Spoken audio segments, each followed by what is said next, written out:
Alright. I believe we should be live.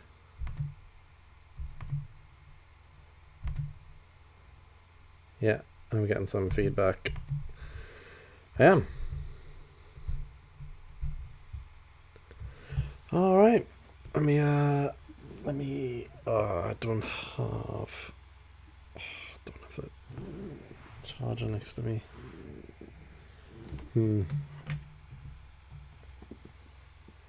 We should be fine. We should be okay. Yo.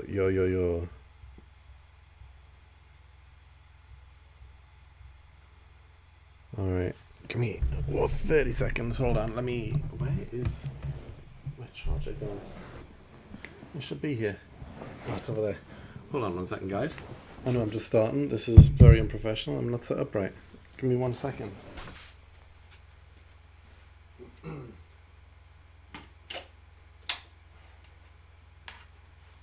Need to move my charger from one side of the room to the other so that I can actually reach it. That would be helpful.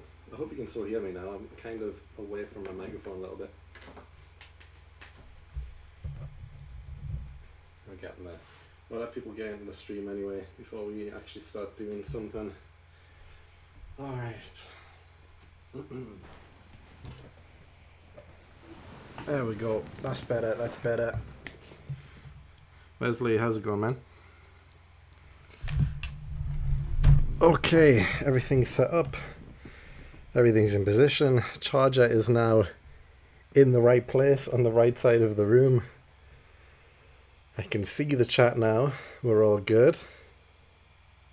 Quiet but audible. Yeah, I was kind of away from my microphone a little bit there while I was moving charger, so should be okay now. And if I just put this here, then I can now see the chat fine. Move this in a little bit. Oh, man. I should have checked where the charger was before starting the stream, but there we go. We're all good. We're all set up. Another day. The rain sounded nice today, though. There was no rain for me. But I had a long drive. Well, a 3-hour drive. Not too long, I guess, but it was long enough of a drive. Alright. We're all good. We can get started. So, I mean, it was a week ago now when we did the last session on here. As you can see, we've got all 6 accounts set up, ready. All 16 or 17 minutes in. 15 minutes on account 6, but there we go. That one was just a little bit quicker. We currently have a Torchic on each account, but we're not going for a Torchic, obviously. I mean, you can see already in the bottom corner, we are hunting for a Lotad. So that is the encounter we want. That is the team member we want to find. And we're not going to stop until we get one. But I was looking forward to this. Like, it's been a full week. Well, a week and 1 day since we did any Sapphire hunting. So I'm glad to be back in the grind.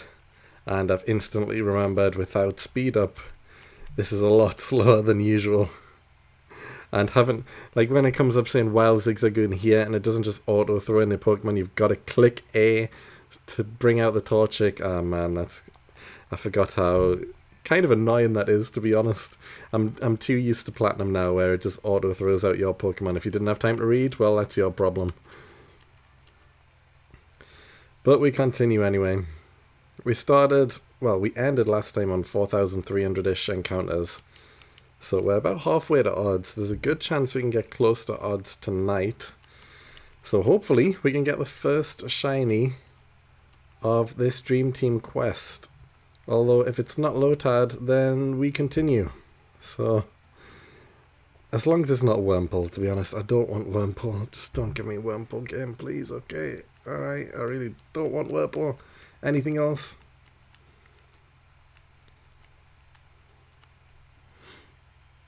But yeah, we're looking for a Lotad. If we do get Surskit, we run with it. If we get Ralt is obviously, again, great Pokemon.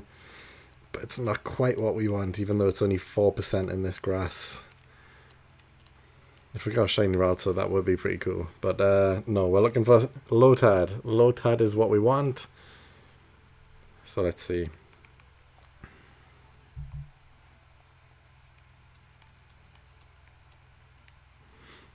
So how was everyone's day today anyway? Did anyone do anything interesting? Or yesterday, I guess. I wasn't streaming yesterday. How was people's days?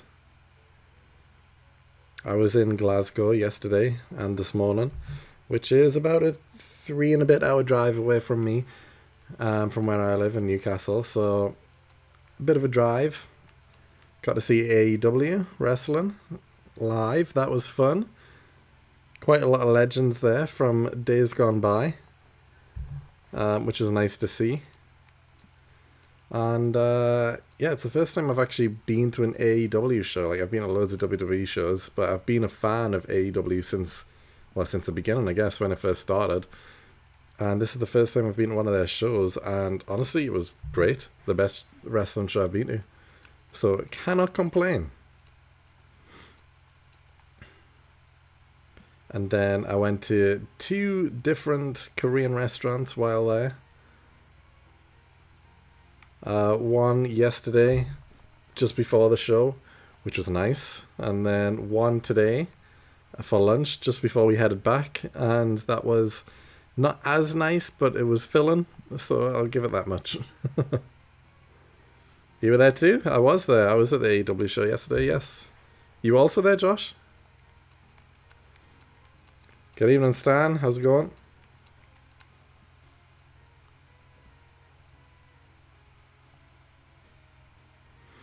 It was a good show, though. It was a good show. Long. Like, I mean, it was advertised as being long because it was Dynamite and Collision, 2 shows back to back. But it felt long as well. Getting towards the end, I was like, all right, we've been here a while now. It was still good, don't get me wrong, but it started to feel long towards the end, which I understand. It's 2 shows. A lot of tag team matches. It was very tag team heavy. And considering it's the pay-per-view on Sunday, really surprised to not see Kenny Omega in the final show before the pay-per-view when he's the champion. I'm starting to suspect maybe there was flight issues, maybe he couldn't make the show, because there is no reason to not put Kenny Omega on the go-home show before the pay-per-view.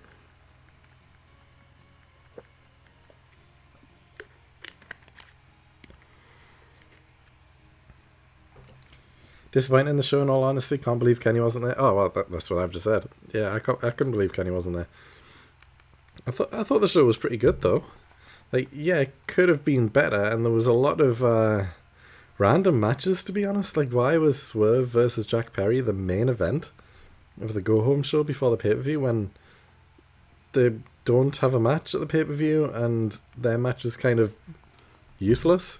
Like, why not put Mox Claudio at least as the main event and then hype up the Continental Cup, I guess, if you're going to just have the matches on the show that were on the show. Yeah. Surprised Darby wasn't there either. Like, he's got a big thing with Kevin Knight going at the minute. It wasn't there. Seeing Stephen Borden there, though, that was pretty cool. Sting's son. Hopefully a future big talent. So pretty cool to see him. But then it's like, why are we seeing like the infantry and no offense, like Gates of Agony and people like that on the go home show before the pay-per-view? It was good to be there, but not a strong go home show. Probably kind of agree. It was still a fun show. Young Bucks and Adam Copeland, that was a good match. I mean, because there was so many 6-man tag matches and just tag team matches in general, I'm already struggling to remember who faced who. Because one team was so strong in star power, and then they had a weak team on the other team. And it's like, wait, who was fighting who again? There was just that many tag matches. The 12-man tag was okay on Collision, but was, I don't know, there was just too many people. I mean, it was going to happen, I guess. Like, Jay White did basically nothing in the match at all until he got in for the final minute to get the win, but he didn't really do anything in the match.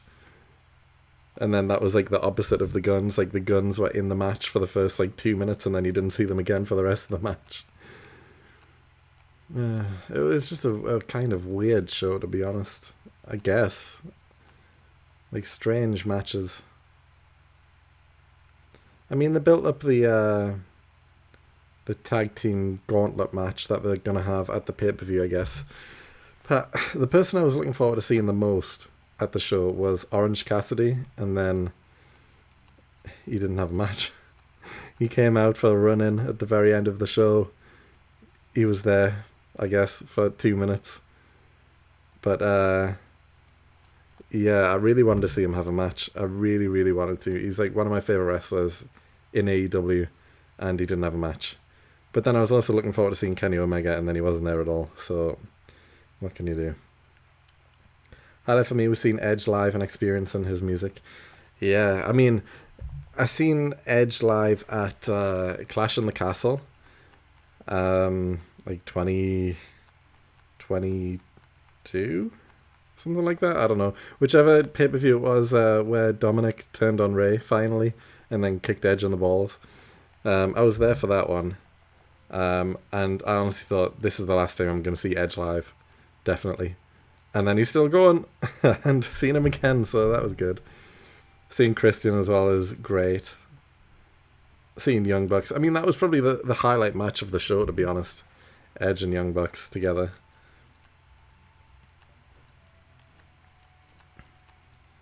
There was just a lot of meh matches, I guess. Matches that didn't really make too much sense. Seeing Jericho was also great. Looking in much better shape than he has done for a while.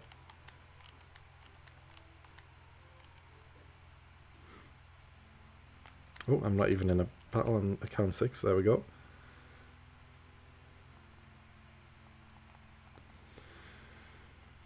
We're getting a lot of worm pulls I'm seeing, which isn't the best thing, because it's the one thing I don't want, just because we've already had a shiny worm pull on Platinum, and since this is a new series, it's basically the only thing I don't want to find shiny here, just for a bit of variety. Like, I'm not, even if I did find it, I'm not going to use it. But like, if I found a Zigzagoon or Poochyena, I'm not going to use them either, but at least it's a new shiny for the channel. But we're hunting Lotad. We just need something to pop up, I guess. Finally caught the Sapphire stream. Hello. I mean, this is only the second one, to be fair. And we're already halfway to odds because of the last stream. We didn't find anything, so maybe today is the day. I hope so. But any shiny would be decent.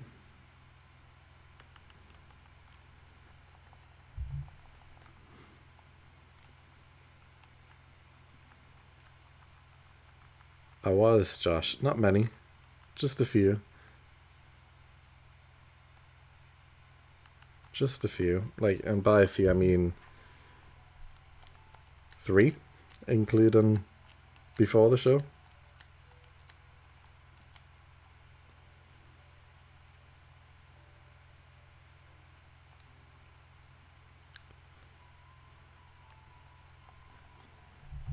We had good seats though. I don't know whereabouts you were, but we were like camera view, obviously facing the ring, and we were down on the lower side, like right before you see like the AEW Dynamite banner across the middle of the arena. So we were right under that on the back row. So we had great seats.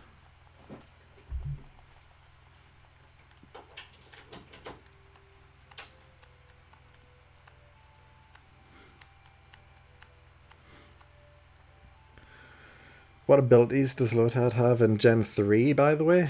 Oh, I'm actually not sure. I don't know. I'm also not too versed in Lotad abilities, to be honest. I just like the Pokemon. I don't really care so much for its ability or whether it's a good ability or not. Um, let me have a little quick Google. We can find out. Lotad abilities Gen 3. What we got?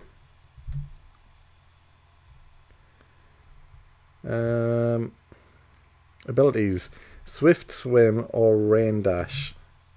So what does Swift Swim do? Raises speed in rain. Okay. And then rain dish. Sorry. Slight HP recovery in rain. Okay, so they're both pretty useless, to be honest. We either raise speed or HP during rain. I mean, they're not horrible, but it's going to be very rare where we have rain effect at any point, to be honest. Actually, is that true? The fight against Kyogre will have rain. Well, anywhere else in the game? Actually, there's a full rain section, isn't there? Wait, is there? Am I thinking of the right game?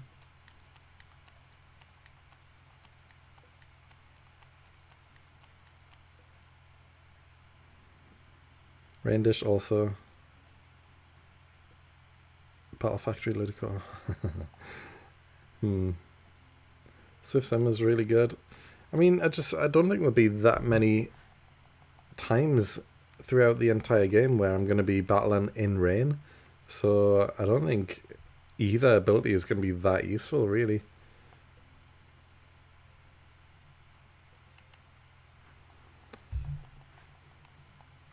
And if I'm raising speed, like, you know, Lotad / Ludicolo is not really known for its speed, so it's not going to help that much, to be honest. The HP maybe will help a little bit, I guess. I think it'll be pretty good, but again, we're just not going to be in rain that often.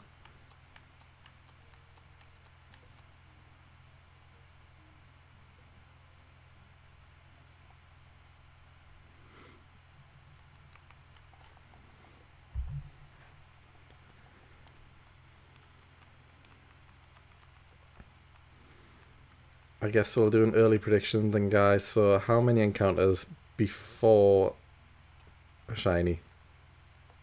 Obviously getting up there. Starting to get quite a few encounters. We're over halfway to odds. It could be any time. And this would be for the first one in the series. So I'm hoping the very first shiny isn't over odds.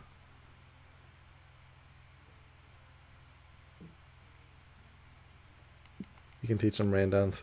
I mean, I can. I just don't think I actually need it, to be honest. Ludicolo is faster than you think. Is he? I don't think so.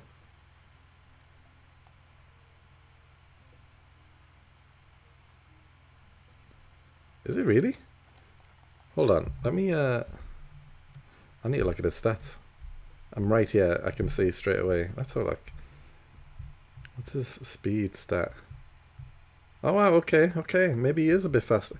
The Ludicolo is very well-rounded stats-wise. So 80 HP, 70 attack, 70 defense, 90 special attack, 100 special defense, 70 speed. So even though speed is its lowest stat, it's joined with attack and defense. All of his stats actually are pretty evenish. Like all between 70 and 100. There's no standout stat really. Interesting. I thought for sure Ludicolo would be like more of a special defense monster, which I mean that is his highest stat, special defense, but like I thought it would be a lot more. Interesting. I thought the defense, like normal defense as well, would be pretty high, but his giant lowest stat? I thought Ludicolo was a bit more of a defensive monster than that. Interesting. You guys have gone for 6,219 and 6,596. I'm going to go for 5,112. Swift Swim double speed? Oh, it just said an increase to speed. Okay, well, okay. That's a big difference then. All right. Yeah, that's a massive difference. Wow. Okay, so the rain dance strategy is likely a good play then. Although, no spoilers to the rest of this team, but the rain isn't really going to be kind to some of the team members I'm planning on having. It'll be useful for Ludicolo, but that's pretty much it on the team. The rain is not going to be kind to some, and others just aren't really going to be affected.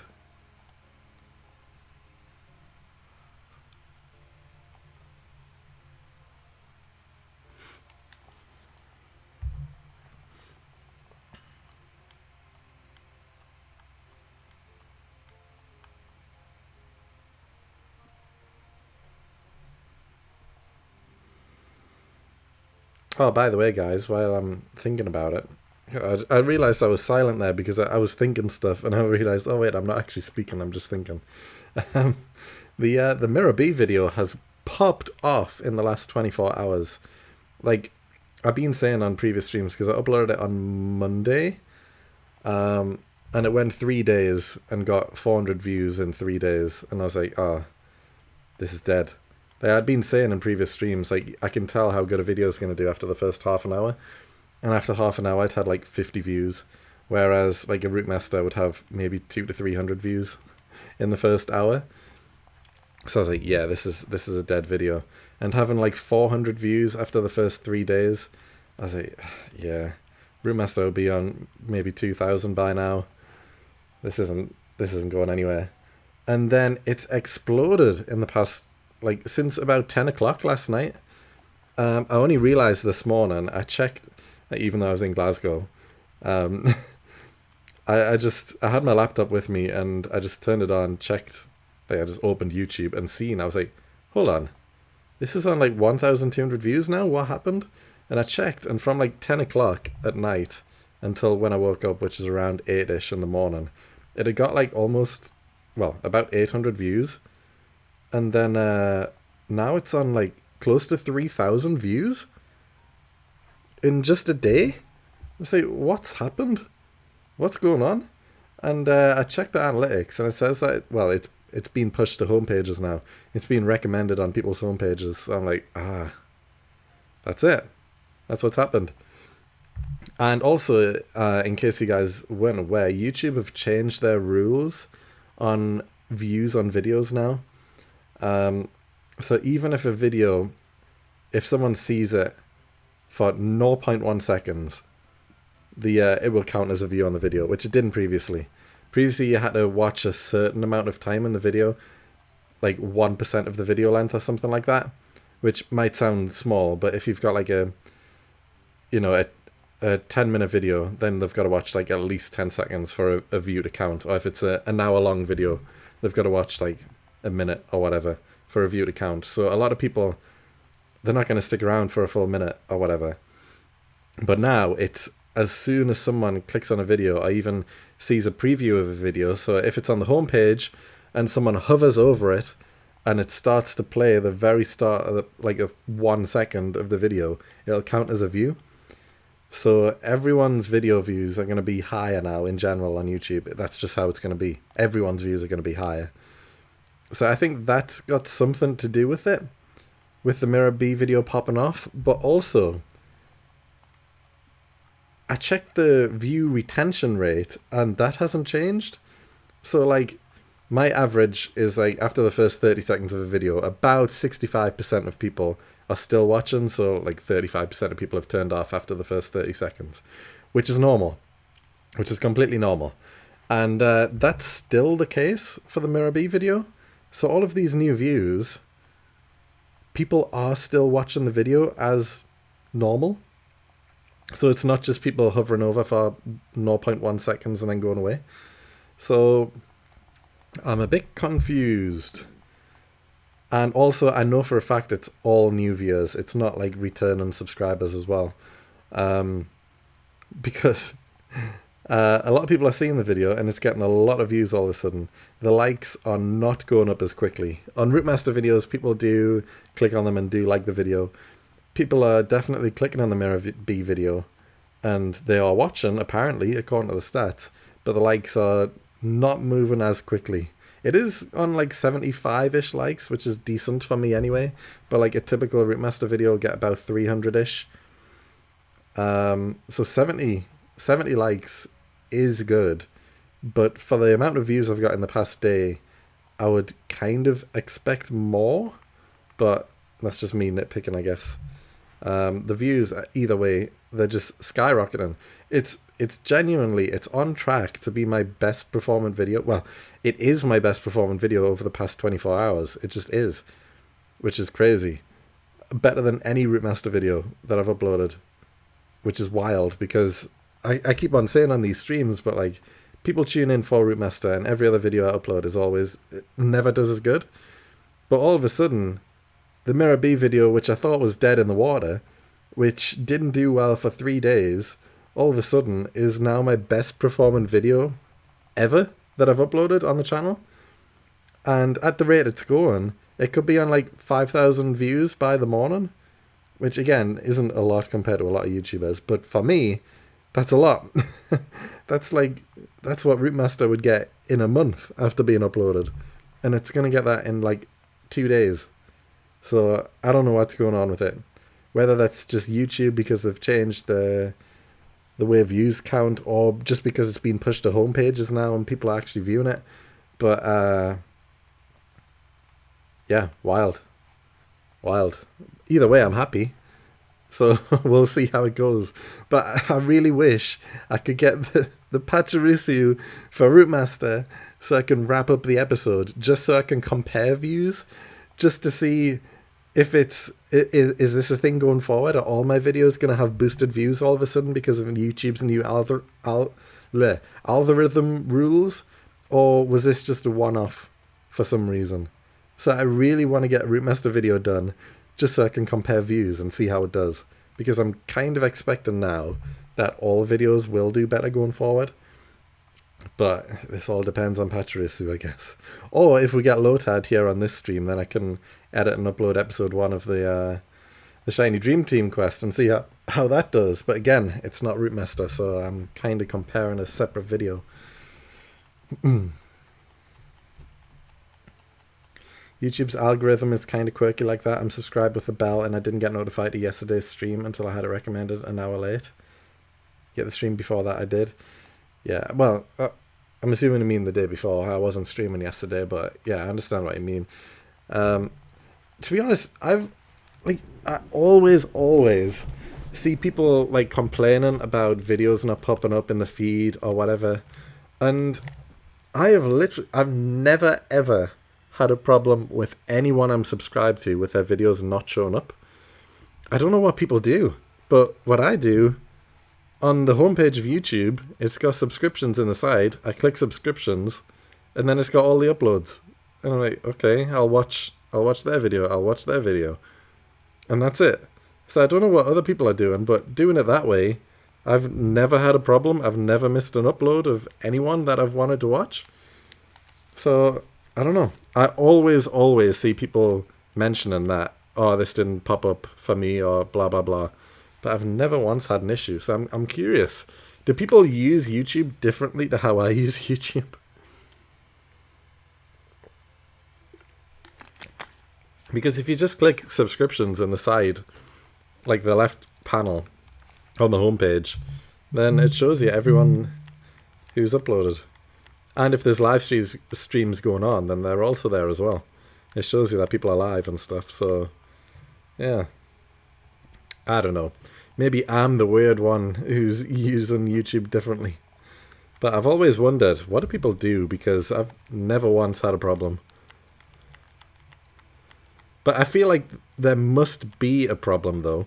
Like, I'm not denying there is a problem, because I've seen it as well, where videos that I'm expectant to do good just tank for no reason. And then people comment on them saying, oh, this wasn't pushed. But I never get comments on videos that do well saying, oh, this wasn't in my sub feed or whatever, because they just do well.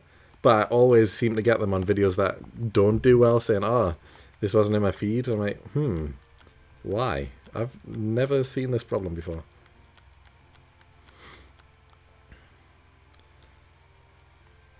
I use the subscriptions page in the watch later playlist. Yeah, I mean, I just use the subscriptions page, yeah, and there's never any problem for me. Watch later playlist. I mean, I never add anything to it, to be fair. Because I don't really watch people's live streams. Well, I don't watch live streams, really. I've mentioned this before. So I never add anything to the watch later. Even if there's a video that I see and I'm like, oh, I could watch this later. I just remember whose video it is, and I just go back to the subscriptions page and then click on it again. But yeah, there's never any problem for me, at least. I don't know.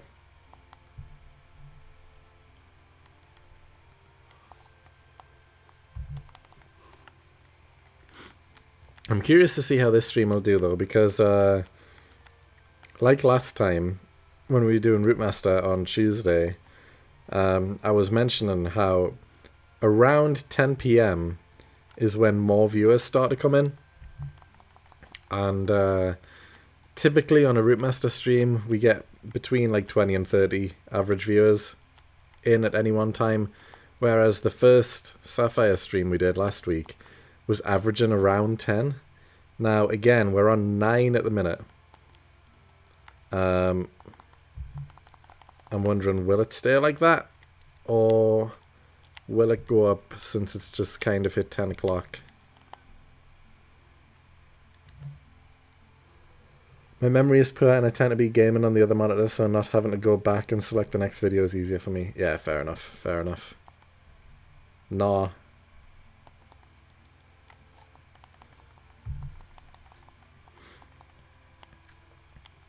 I check notifications pretty regularly, but sometimes videos don't show up or the notification pops up a while later. Fair enough. Shiny Shuppet just found. Too bad I was going for Vulpix. I mean, Shiny Shuppet's pretty cool though. It's purple, isn't it? Is it purple? I believe so. Or blue? Shuppet's a pretty cool Pokemon either way. Is that also on Gen 3?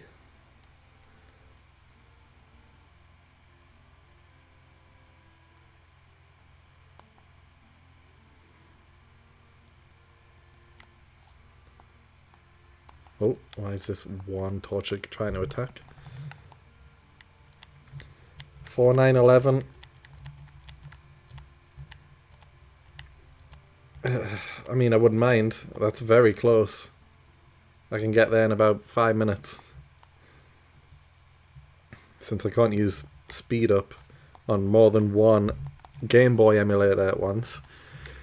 If this was Platinum, I'd be using the speed up and getting all 6 done at once, but no speed up for Game Boy, because it only lets me speed up one game at a time, which doesn't make sense. If I set up speed up on one emulator, as soon as I try to set it up on the second emulator, it turns it off on the first emulator. Why? Just let me have it on all 6 at once.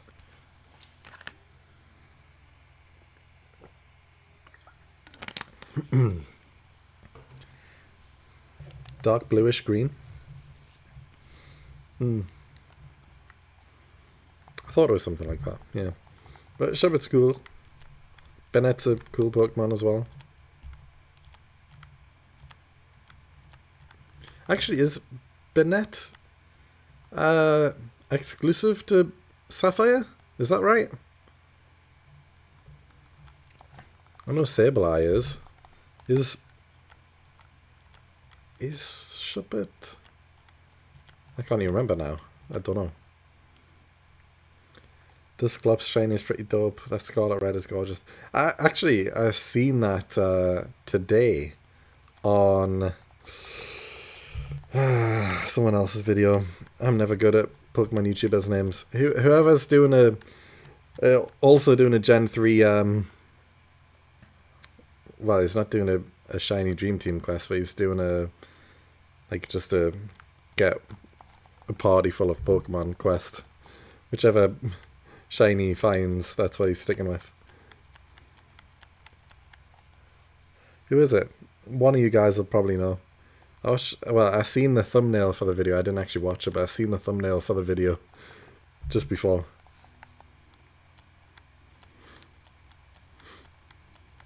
So you can get them both, Duskull and Shuppet, just at different locations. I know Duskull isn't version exclusive. I wasn't sure on Shuppet though.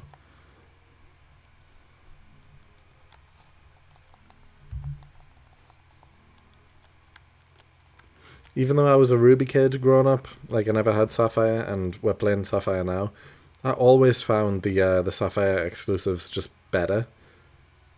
I think it was because like the Ruby exclusives didn't feel rare to me because I could just get them at any time.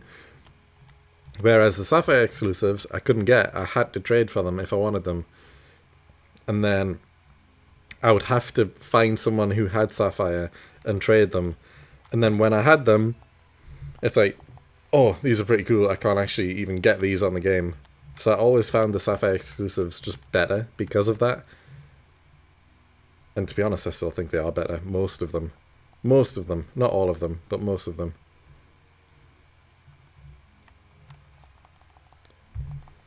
I had Ruby 2, stole it from my cousin. Oh. Do you know how expensive original copies of Game Boy games are these days? Of Pokemon games? Oh, he'll be furious if you never gave it back, or if you lost it or anything like that. I mean, I would be furious either way. If one of my cousins stole a Pokemon game, no. I wouldn't be speaking to them again.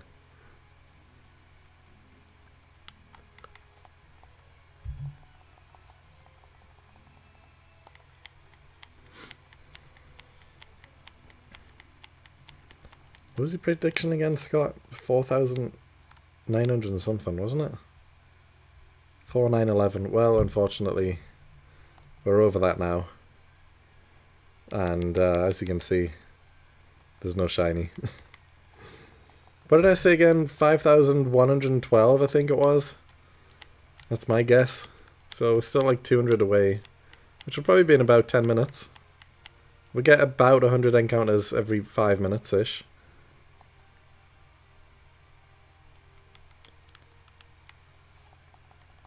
Probably just under 5 minutes per 100 encounters. I was 6 and he had a collecting dust in a tin box. That's what all collectors do though. All collectors just leave things in a box somewhere. Future investments. New prediction 12,386. Oh man, I hope not. Not for the very first shiny of the series. I mean, we only want Lotad as is. If we find something else, then we don't really care. We continue. Unless it's Surskit, because Surskit is a 1 in 819,200 chance in being shiny. So almost 1 in a million chance for shiny Surskit. So if that appears, then yes, we're just going to continue. But apart from that, we want Lotad. Because Surskit's only a 1% spawn here. Whereas Lotad is a 20%. And then Ralts is 4% here as well. But, I mean, Ralts is cool. I can't lie, Ralts is a great Pokemon overall. But we want Lotad. We're not looking for Ralts. It's unlikely we'll get Ralts shiny either way. But if we do, somehow, before Lotad, we continue. I got my Emerald for £125, full with working batteries / authentic. Decent. Actually, is it decent? I don't even know. That feels expensive. Well, that is expensive. I don't know if it's expensive compared to, like, Emerald now. Anyway, I don't know how much Emerald sells for these days.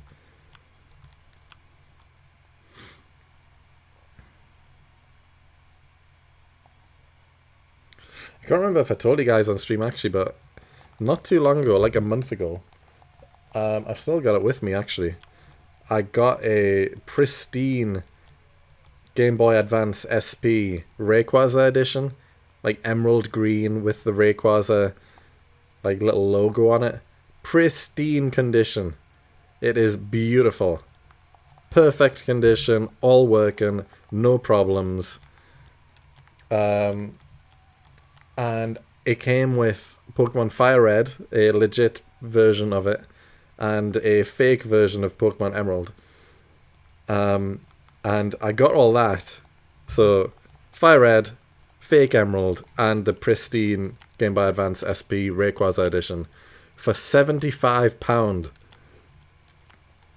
And, yeah, Fire Red alone is worth £75. The Game Boy is worth about 100, and then the fake Emerald is like 10. But yeah, really, really good deal.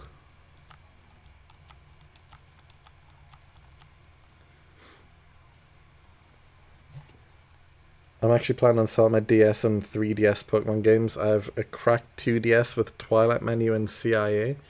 I don't know what CIA is, apart from the Central Intelligence Agency. I'm assuming that's not what you mean, though.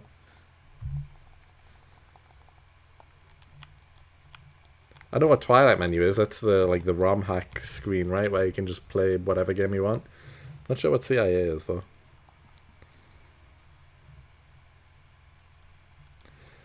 To be honest, these days I'm not really that bothered about a physical collection.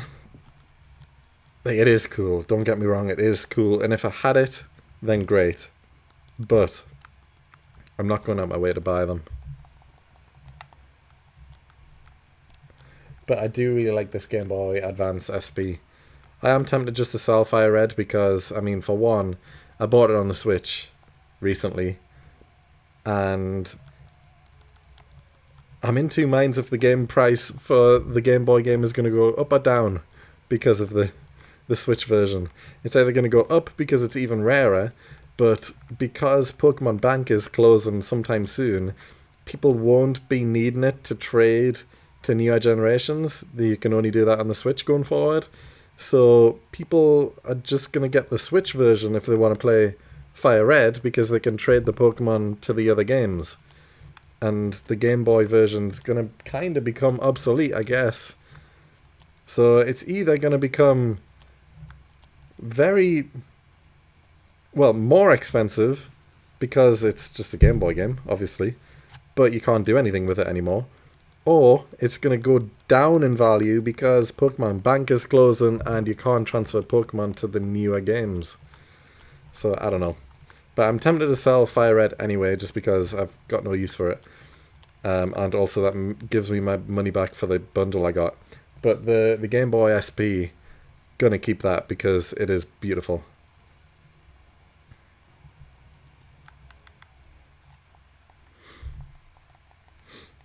Just ordered an Entei-themed Game Boy SP IPS screen.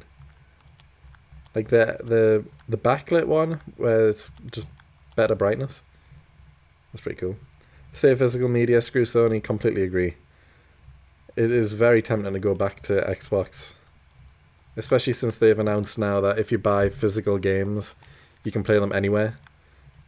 Like on your PC, all that stuff. Just by having them attached to your account, which is beautiful. That's a very good workaround to people want to go fully digital, because they're saying, we're not going digital, but if you buy a game and install it to your account, then you can also access that game on your PC and all this stuff without having to buy it again or do whatever else, which is a beautiful workaround. Very good. This is what Sony should do.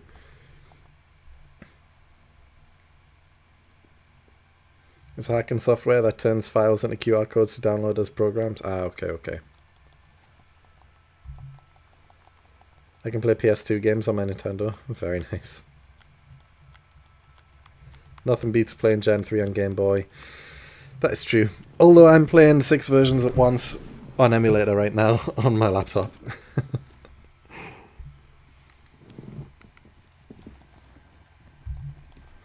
I did actually, for Christmas, I got one of those, like, do you know those knockoff, it basically looks like a Game Boy Color, but it's like a knockoff console. I forgot what it's even called.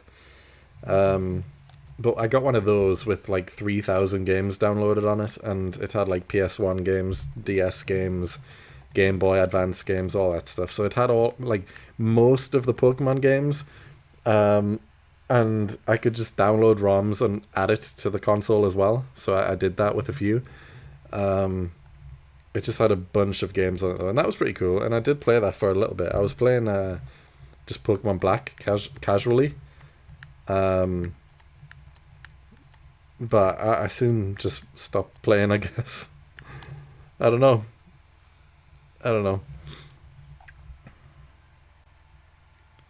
I'm enjoying recording for YouTube, and I guess that is the main thing. If I just sat down and played a Pokemon game right now, I feel like I will get pretty bored of it unless it's like a new remake of a Gen 1 to 5 game on the Switch. Like Brilliant Diamond or Shining Pearl, then I would likely buy it. But I've got no interest in the newer Pokemon games, so unless it's a remake, then it's like, meh. Don't really care too much. They've totally taken advantage of Sony's best business decision they will ever... I can't even speak. Ever make. They'll make millions on next gen. It's true. It really is. How's it going for it? Welcome in. First time in the chat, I believe. I don't recognize your username. I have all Pokemon games from Gen 1 to Gen 3 and some Gen 3 ROM hacks. Yeah. See, I had like all the DS games on it as well. And all the Game Boy games. Pretty much. It had most of them. What annoyed me though was on, I believe it's Pokemon Black actually. At the very start of the game, after you meet the professor, he asks you, because it's a DS game, he asks you to tap on the Pokeball to progress in his opening speech for the game. And because I'm playing on one of these consoles, I was like, I can't tap the screen. I've only got buttons. None of the button inputs worked. And I had to do a workaround. I had to go into the settings of the emulator pretty much on the little console to figure out how I can tap the screen just to progress through his opening dialogue just so I could play the game. I was like, imagine if you had a 3DS or whatever and the touch screen didn't work. You can literally not play Pokemon Black and White because they make it so you have to click the screen at the very start. You can't just spam A or B or whatever else. You have to actually tap the screen to progress, and that's the only time in the entire game where it makes you have to tap the screen. Apart from that, you can just use the button inputs. But imagine you've got a slightly broken 3DS. You can still see the screen, but the tap doesn't work. And then you buy Pokemon Black thinking, oh, this is gonna be great, and then you're just stuck in the opening dialogue of the game because you can't tap the screen to progress. Ridiculous. It's going pretty great. I found a shiny Totodile yesterday for my Soul Silver badge quest I've been working on. Oh, very nice. Totodile is likely... well, he is my favourite Gen 2 starter Pokemon.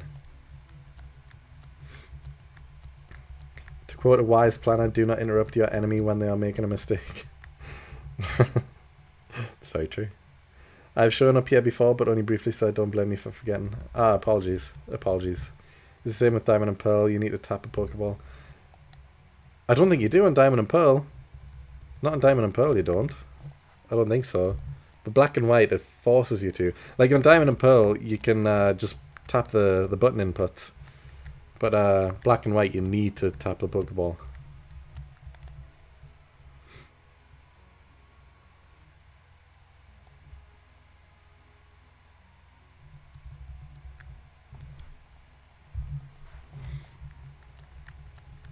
Off to sleep, good luck. Oh, thanks, man. Appreciate you sticking in for the first hour of the stream. Hopefully we can find a shiny either way and surprise you for next time. I had a DS with a broken calibration bottom screen. It was a nightmare to do that. That's only Diamond, Pearl and Platinum, not Gen 5. Is it? I swear it was Gen 5, wasn't it? Was it not Black and White? Because that was the game I was playing on the emulator, and I swear I couldn't get past the opening screen without having to... like checking the settings on how to just tap the screen. without having a screen to tap. That's Gen 4? Is it really? I don't remember having to do that on emulator for the Root Master.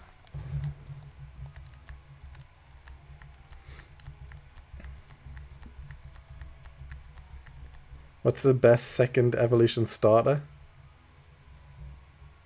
It's easy to say Charmeleon. Ooh. Best second evolution starter Pokemon. I need to have a think here. Oh, I know. Hold on. I forgot its name though. Because it's like a later generation one. Hold on. How do you spell it?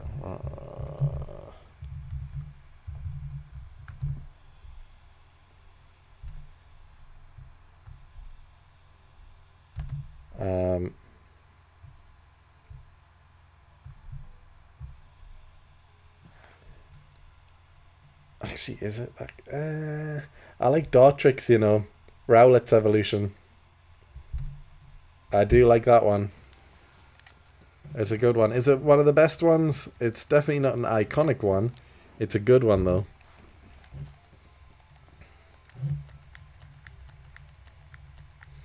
I actually completely forgot that it's called Dartrix, though. I had to Google it just there. Like, Dartrix? That name isn't even ringing a bell to me. There's a Pokemon called Dartrix? I mean, obviously there is. But, like, if someone just said the name Dartrix, I'd be like, what is that? Grovyle. PMD fans rise up. Grovyle. Ooh, I'm not sure on that one, you know. Really like Marsh Stomp. Yeah, Marsh Stomp is a good one. Monferno. Monferno might be the one, you know. Monferno might be the one. It is very good.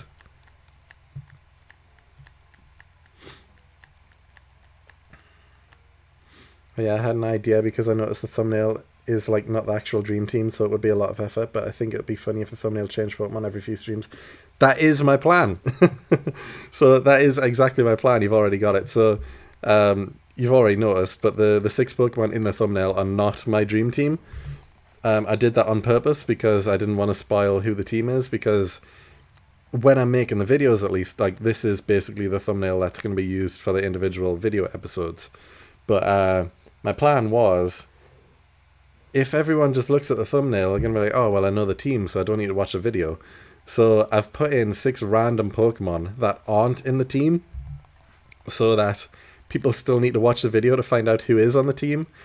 And every episode, what I'm going to do is, so after episode 1, so for episode 2, it's going to show Lotad in the team, like actually showing Lotad, not just a silhouette. So you know, okay, Lotad has been caught. That happened in the previous episode. And the rest of the team are just going to be another 5 like random sprites. And then that's going to happen until we get right to the end of the series, where eventually you can see all 6 team members on the thumbnail properly. But before that, no one's going to have any idea who the team is, because I'm not spoiling future members of the team.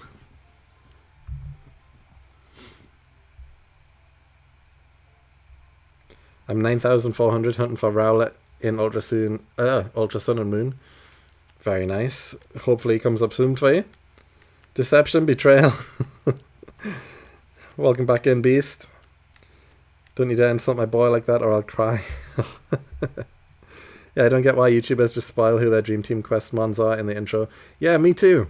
Like, a lot of people, I know for a fact, a lot of people, they'll see the members of the team and then think, oh, okay, that's cool. And then not watch the video because, well, they already know the full team now. So what's the point in watching? Clickbaited. It's the opposite of clickbait, if anything. You think you've been clickbaited, but you haven't.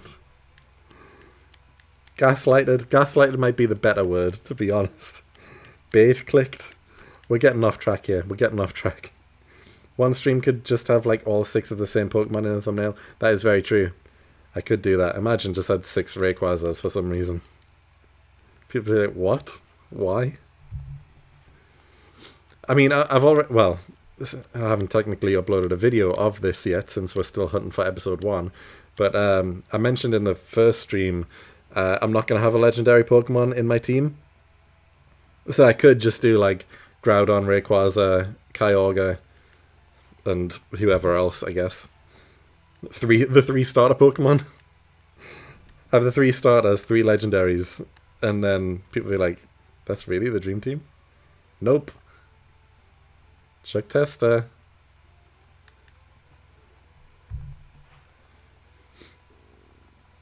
I'm still on 12,300 for that game corner Abra. Never went back to it after I stopped. You really should, you know. I feel it's. I mean, you're over odds. You're close to double odds. You're probably like towards 70 to 80% chance you should have found it by now. So, you know, you're in the minority of not finding it. Woo, new series. It is. K-Bobster. First time chatter? I don't recognize your name. I believe so. I hope so. I'm pretty decent at remembering people's usernames if they've chatted before. Apart from for it, apparently. But yeah, that's my apologies. But yeah, this is a new series. We're hunting for our first team member, which will be Lotad. We've just got to find the little guy first. I've realised though that, I technically started the Shiny Dream Team quest before the Mirror B video. But on the Mirror B video, he has 3 Ludicolo. And then in this series, I'm also getting Lotad. And it's like, I've just made a video where I've got 3 Ludicolo. And now I'm hunting for a shiny version. Is it Ludicolo Overload? I don't think so.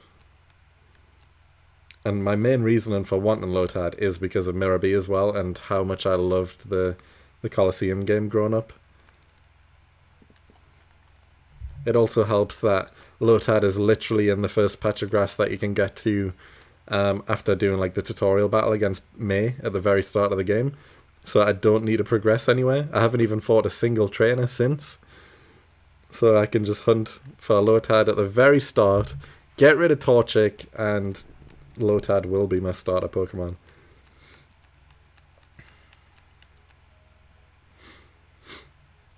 Do a thumbnail with all the legendaries. Yeah, that'd be funny. Latias, Latios, Rayquaza, Kyogre, Groudon, then like a Zigzagoon.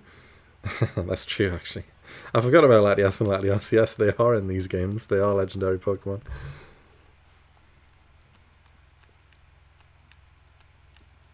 I absolutely will go back to it. I'm at the point now where I won't even use it, though.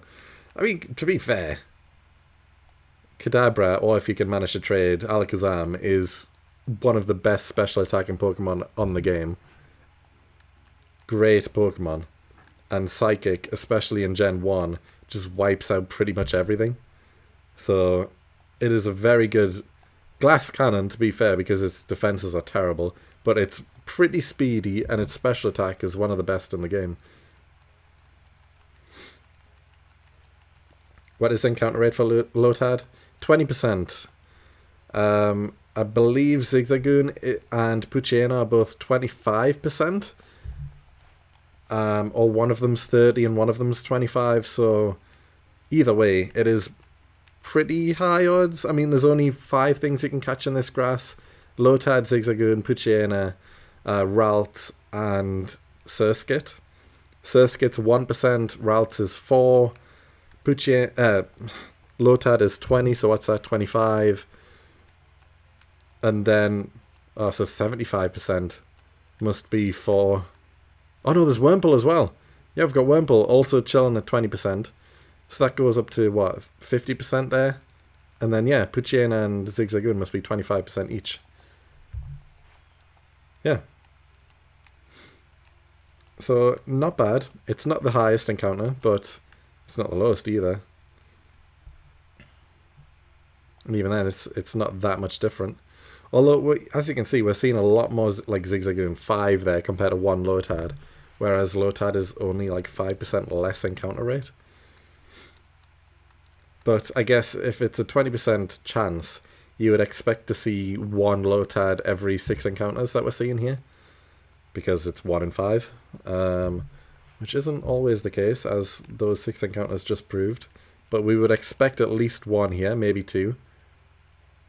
And instead we get 0 again, but we get 2 Ralts, which is only a 5% chance. Which you would expect to see 1 in every 20 encounters, so getting rare that we've seen 2 in a row there. I'm doing a monotype dragon team on Blaze Black 2 Redux. Snivy's line is Dragon Grass in this ROM hack. I really don't keep on top of ROM hacks at all, so I've got no idea about any of them really.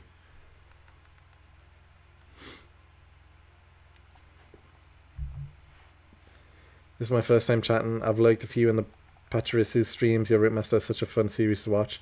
You maybe want to continue my rug and roller hunt in black and white. Oh, go for it, man. And I mean, yeah, fair enough if you were a lurker previously. First time chatter. Appreciate the views either way. But it's always nice to see people get involved and, talk in the chat. It just gives me something to talk back to, Otherwise, I'm kind of just sitting here talking to myself while no one's chatting. So it's always nice to see people get involved in the chat. Off to bed, let me know how you get on. Will do. I mean, I'll be going until midnight. That's my usual wrap-up time, so another hour and a half. Hopefully, we can get a shiny in that time. But we'll see, I guess.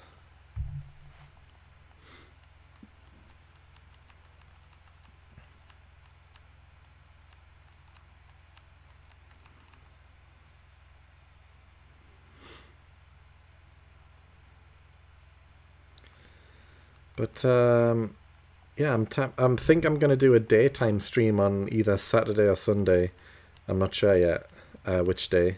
It kind of depends what day my parents can watch my daughter for the day. Likely Sunday, but maybe Saturday. More likely, I'm probably like a 60-40 split right now on it being Sunday. But I'm gonna try a daytime stream. So for me, that's like probably 12 p.m. like midday. So right now it's 10:30 p.m. So whatever time zone you're in, minus 10.5 hours, and that's what time I'll be going on either Saturday or Sunday. Just to see the difference during a midday live stream, because I've only ever done late night streams since starting streaming. So I'm tempted to see how well a daytime stream will do. But again, I only can really do that on a weekend. Because otherwise, I'm working through the week. Or I've got my daughter around, so there's not really much I can do through the day. But usually on a weekend, one day of the weekend, my parents watch my daughter for the day to give me a bit of a break. So I'll try streaming through the day this weekend and see how that does. It's a remastered version of Black 2, adds full Pokédex including legendaries and mythical plus new story bits. Nothing crazy. Okay, fair enough. I've seen a few ROM hacks that include like the future gen Pokemon that have been like the 3D models and stuff that have been remade into sprites and that's pretty cool. I do like that, to be fair. But just, I mean, my distaste for the Switch games as is. I'm really not up to speed on the later Pokédex entries from Switch versions onwards. So, yeah. It is cool to see a few Pokemon in sprite form, though, that never had sprites. Even if they are unofficial. Hi, Hero in chat. How's it going? Welcome back, Rube.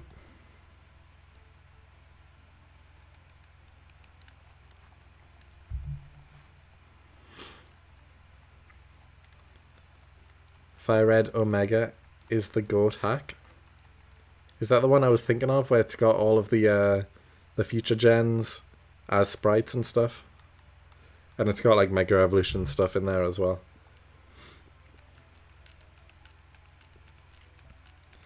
That'll be 6 a.m. here in Seattle for the daytime stream.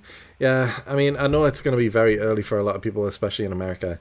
But I'm realizing, like, because I'm doing these streams late at night, a lot of my European viewers and UK viewers, which is where I'm based in the UK, don't see them because it's late at night. And people are either going to bed or, they're doing other stuff because it's late at night. They're not really around for streams as much. So I want to give my, European viewers a chance to actually catch the stream and see, will the stream perform better? Or will it perform worse? I'm not sure. I don't know. But I want to try it. Just once, just to see how it does. And if no one turns up, then, I mean, I'm only streaming on night times through the week anyway, so that's not going to change. Like, I'm not all of a sudden going to make every stream daytime, because like I said, I work through the day. But once a week, I could.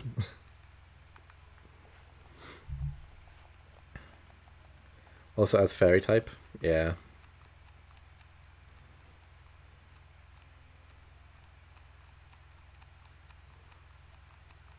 I would love to see a Lotad. I really would.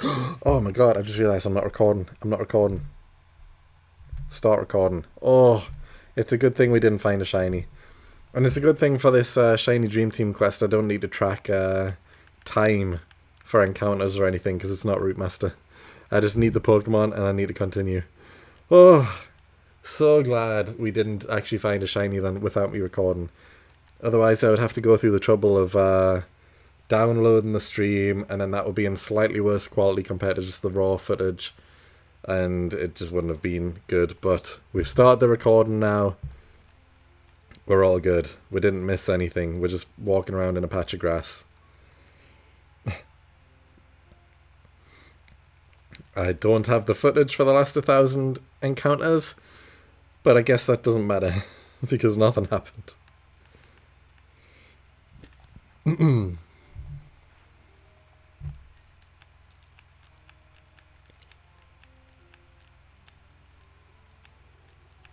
As you can see, especially you regulars in the chat right now, we've got 12 people here. There's a big difference between one of these streams and one of the Route Master streams, because we usually have at least like double the viewers in a Route Master stream. Although it is the same chatters for the most part, which is a good thing, you know? Nice to see people continue to join the videos no matter what videos it is. But we definitely do have more viewers usually in a Route Master stream.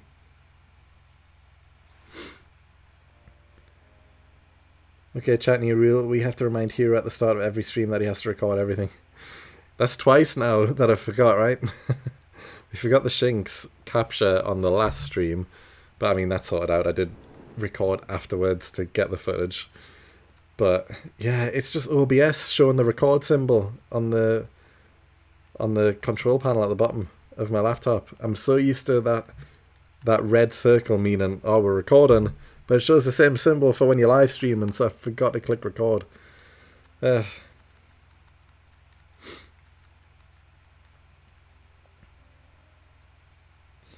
you recommend Fire Red Omega? Saw it but never played it. Positive have. I'm on a roll with Drano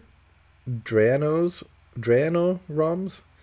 It's Fire Red with better AI, all 386 Pokemon and more post-game stuff, so yeah, I definitely recommend it. Interesting.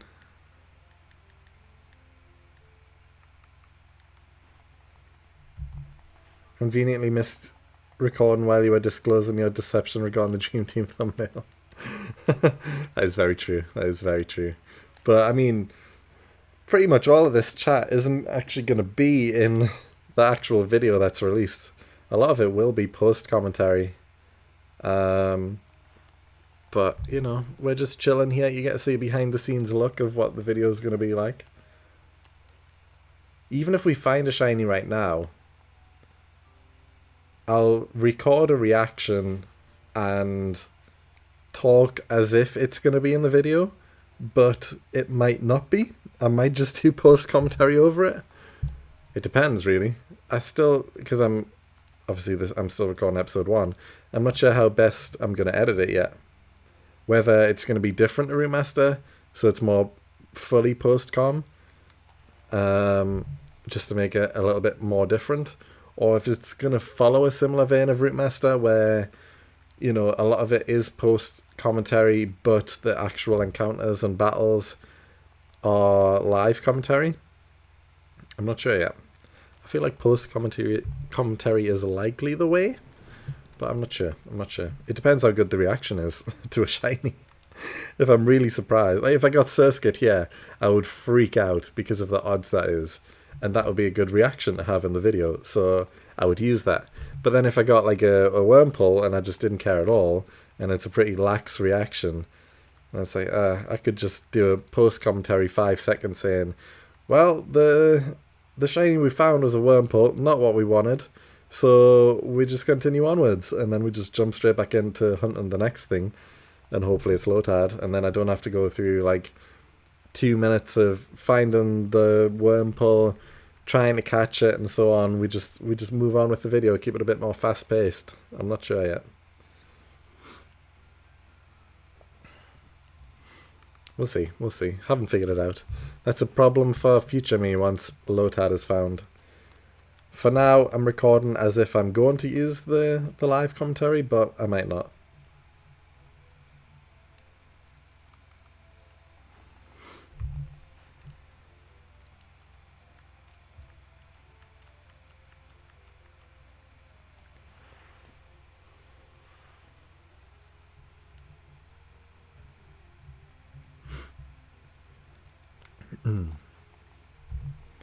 I have PKSM for editing PC and Team, so I'm not too worried about natures or IVs. I can just go into the editor and get what I want for the Battlefront here.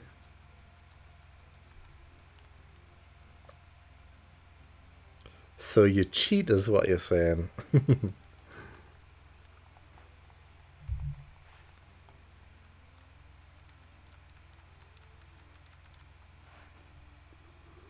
To be fair, I've never cared about natures and IVs and all that stuff. I've never been a competitive Pokemon player. I've never been too much into strategy-based Pokemon playing, so I'm not trying to find out the most efficient method to beat someone. I was always a pick strong move, hope it works type deal. I mean, I understand the not very effective, super effective move bonuses. I'm not going to pick a fire move against a water Pokemon just because it's a stronger base attack power. But for the most part, it's find a super effective move or pick the move with the highest attack power, and that's it. That's my strategy. Run and gun.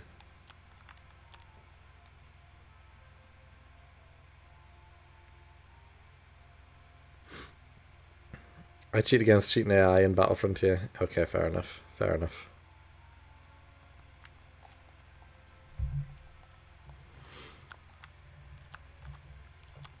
But yeah, because this Mirror B video is popping off now all of a sudden, I'm tempted, like, do I do another type of video like that? Maybe a different generation game where I pick a trainer or someone else and see if they could become champion, because that video is now doing well. I didn't think it was going to do well, but it did. So now I'm like, do I try it with someone else? Do I try with, like, I don't know. I don't even know. But because I can somewhat ROM hack now, the very basics, I can change a few things here and there, and, you know, make a sprite for whoever, or find one online if there's other people who've already made sprites. Like, I did check that for Mirror B first. I was like, does someone, like, because people do upload sprite sheets of different things for ROM hacks and stuff, and I searched online for Mirror B, and the only one I could find was like this very blurry image from a DeviantArt post, and I was like, I can't use that, it's not good enough. So that's why I had to create my own. But yeah, I'm tempted, like, do I try with someone else on a different generation game? That could be fun. The only games I can ROM hack though with this tool I'm using are the Game Boy Advance games, so Gen 3 only, really. So Fire Red, Leaf Green, Ruby, Sapphire, Emerald, those are the only ones with this tool I use. There likely is one for the DS games, but I'm assuming it will be harder because it's 3D models and stuff. But yeah, the Gen 3 games I can ROM hack and try something with.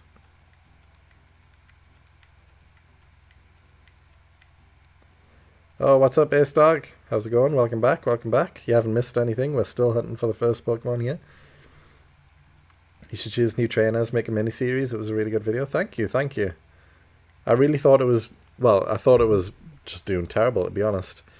I thought it had the potential to be a decent video, and then it did very badly for 3 days, and then since yesterday it's just popped off. It's been put on people's home pages, people are watching it, and it's doing well all of a sudden.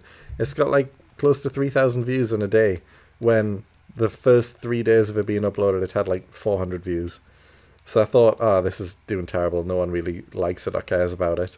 And then now it's my best performing video all of a sudden. So I'm like, cool. All right, maybe I should try with someone else.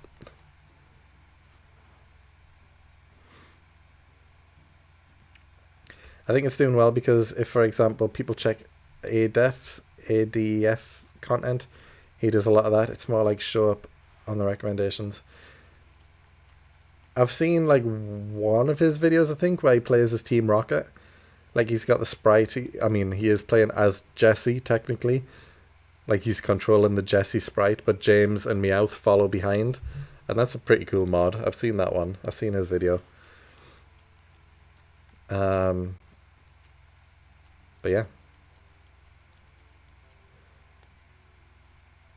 Wait, you doing the 5 Ludi and 1 Wudo?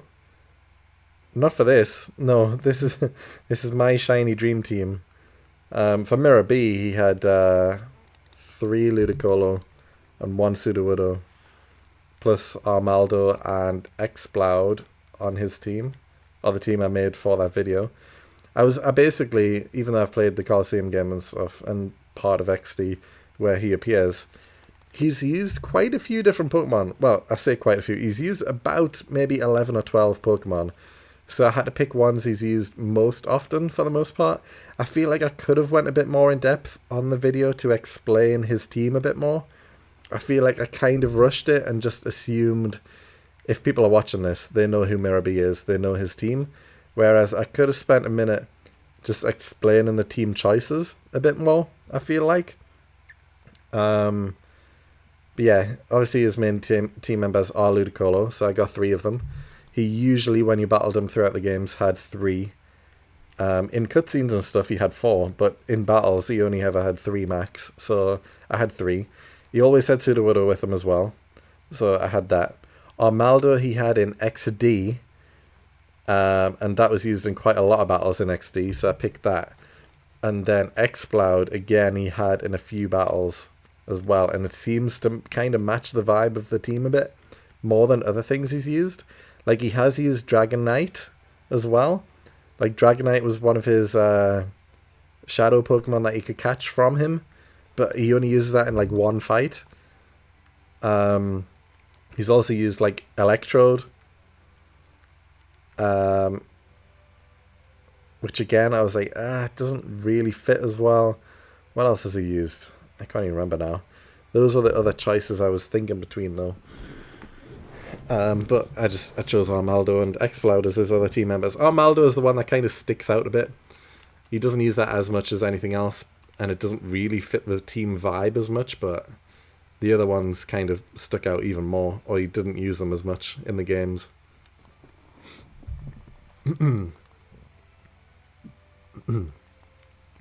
Hit the morning shift at the cafe, then 2 classes, then the afternoon warehouse. Now it's time to relax and watch a shiny hunt.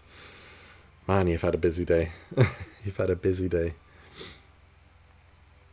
I've had 2 days off work because of my Glasgow trip, so had a 3-hour drive back earlier today after lunch, and then went to bed for a bit more, slept for like an hour and a half, and then, yeah, it's been looking after my daughter because my daughter was staying at her mom's house, well, my parents' house, which she does on Wednesdays anyway. But yeah, they dropped her off around 7ish, and then we just had some food, got her ready for bed, put her to bed, and then, yeah, started stream. So I've had a pretty chill day for the most part.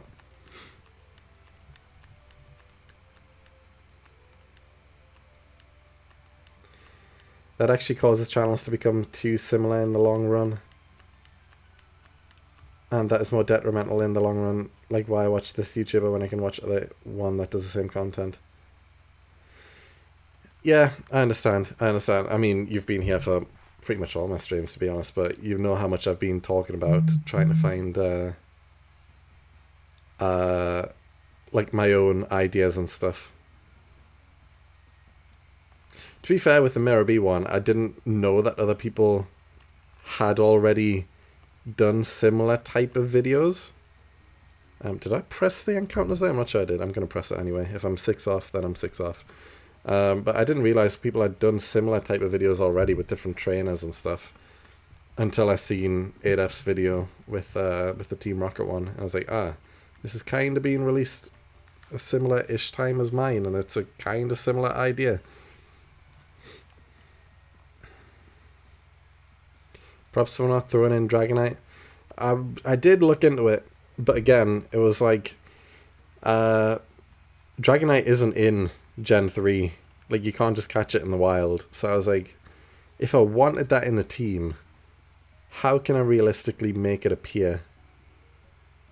And the only thing I could think is, if you've seen that video, there is the Groudon fight that happens, which I just ran away from because why would Mirror B want Groudon? But I was thinking I could change the Groudon sprite to a Dragonite sprite, and then just have the Groudon battle be a Dragonite battle, and that's how I could get Dragonite on the team. Because otherwise you can't just catch like Dragonite or Dratini in the wild anywhere on Gen 3. So I was like, I would need to like hack in a Dragonite somehow, and I don't know where would really be a good idea. So instead I just stayed away from it. And that was similar for Sudowoodo as well. Like, obviously Sudowoodo is not in Gen 3. It is in Leaf Green Fire Red, and you can trade it over, but you can't find Sudowoodo in the wild. So I made that the starter Pokemon. I just thought that made sense, especially since you can catch Lotad right at the start of the game anyway. And, you know, Lotad probably is likely a better starter Pokemon for Mirror B. But I knew he was going to have 3 of them. So I was like, if I make one of them the starter, then I'm just going to catch 2 more straight away anyway. So what's the point in having it as the starter? I can't catch Sudowoodo, so I might as well make Sudowoodo the starter. So then I've got it on the team, and it makes sense that way.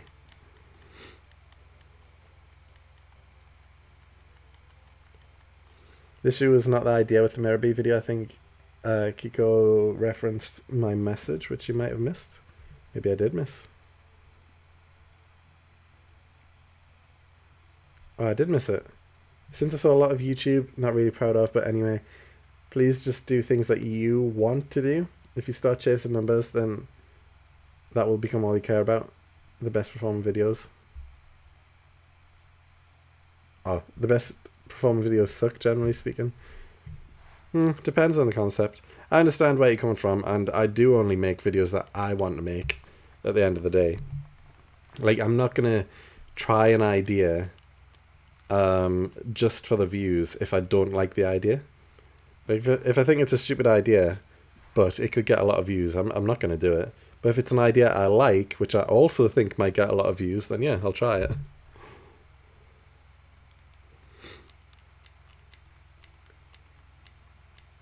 The Widow blocking Artisan Cave, but yeah, the post-game I completely understand. Well, yeah, I wasn't hacking Emerald, I guess. I was hacking Ruby. I don't even know why I specifically chose Ruby, to be honest.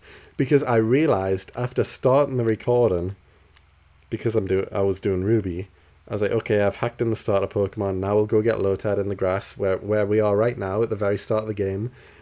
And then I went in the grass to find Lotad, and my first encounter was a C-Dot. And I instantly realised, I was like, this is Pokemon Ruby, not Pokemon Sapphire. So then I had to ROM hack in Lotad into the grass anyway to be an encounter there. If I did the video on Sapphire, it would have been fine. I wouldn't have had to change the grass encounters. But I chose Ruby literally just because I'm doing this shiny Sapphire hunt. Dream Team quest on Sapphire, and I thought, that's another Sapphire video. I can at least do Ruby. And then as soon as I went in the grass and seen C-Dot, I was like, I can't get Ludicolo here. Or Lotad here.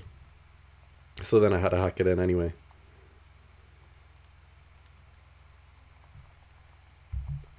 Which is fine. I mean, I still found the Lotad in this patch of grass. Exactly where I am. But yeah, I did have to hack it in since I was playing on Ruby and not Sapphire.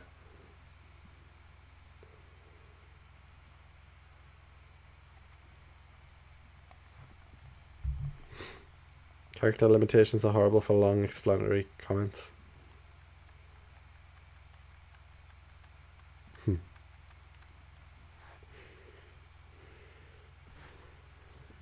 I just realized, I mean, we're way past it, but I said very early on in the stream my prediction was 5,112 for the encounter. And we're way past that now. That was like over half an hour ago where we would have passed 5,100. And still no shiny yet. We're closing in on 6,000. We're getting close to odds. I would like to hope my first shiny in this series is under odds. But you know, Root Master in general is like 2,000 over odds on average. Although after this current episode, it might be under that again. I've had a lot of encounters under odds recently in Root Master, so it's been a while since I've checked the average odds. I believe it is still over in general though, but I might be wrong. Yeah, I would like the first shiny on this Sapphire one to be under odds. Especially if it's Lotad.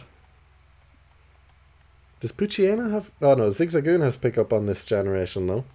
If I got a shiny Zigzagoon, he would stay in the party for a little while, just for pickup.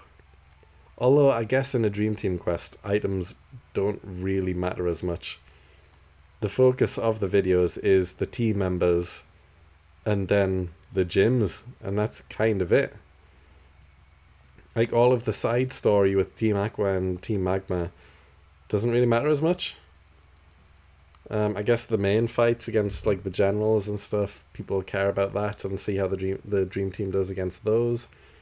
But for the most part, it's just like a gym gauntlet, which is like what the Mirror B video was. It was just a gym gauntlet.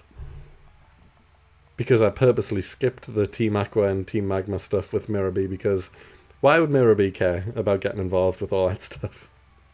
So I just cut it from the video. I mentioned it. I even showed clips of him with Team Magma, but I was like, well, but he doesn't really care, so he just went away. And that was it. That was a way to get around showing all of that. And then after recording everything and editing, I realised... It took me like 6.5 hours to complete the game with Mirror B, which is pretty quick anyway. But a lot of that is just backtracking to get HMs for like Rock Smash and all that sort of thing. Strength, Surf. And like clearing paths and then doing all the Team Magma stuff when they block the path to progress in the story. And it's like, I was ROM hacking. I could have just went on the map editor and removed like the Rock Smash rocks and Strength rocks and all this stuff. Removed the Team Magma members that are blocking the path and just continued on and saved myself hours of backtracking to do all this story stuff. I could have just walked through them and carried on the game. Never mind. Never mind. I'll know for next time.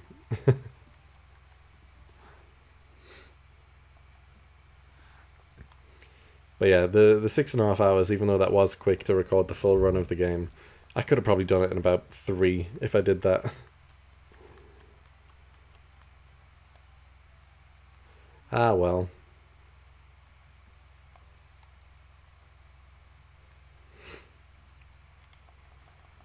I was tempted to do I've got another idea for a video, but I feel like it would be a pretty short video, and I'm not sure like the best way of doing it. So I'll tell you what the idea is.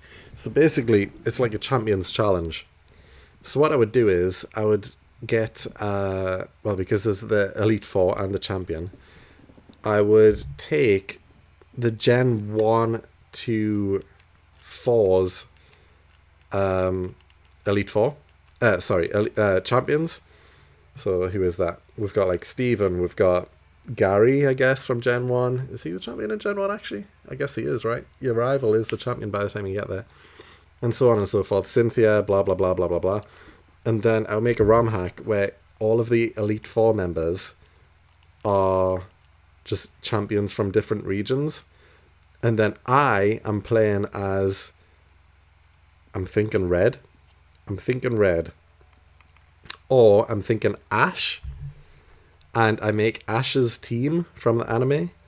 And then I challenge every champion back to back to see if Ash could become like champion of champions, or if Red could become champion of champions, that sort of thing. That's an idea I had for a video. But again, it's like, it'd be kind of short, maybe.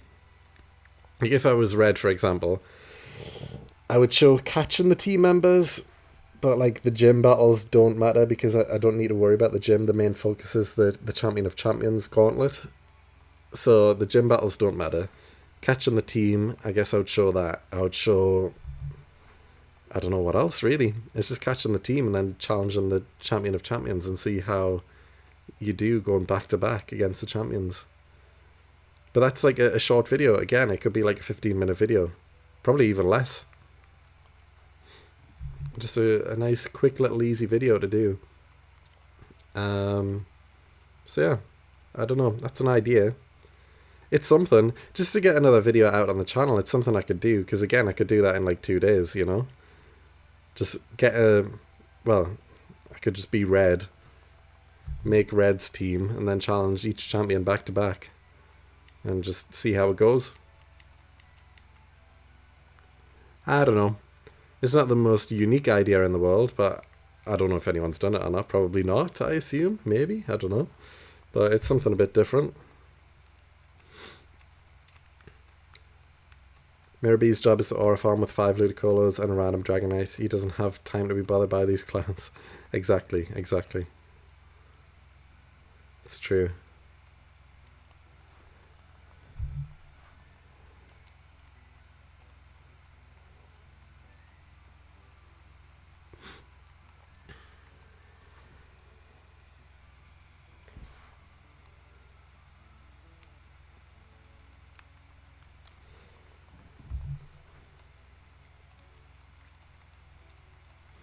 I am starting to think though, I for that Mirabee video, I could have easily put in Dragonite as the Groudon fight, and that might have been cool. And I feel like people probably remember Dragonite being part of his team more than like Armaldo, I guess.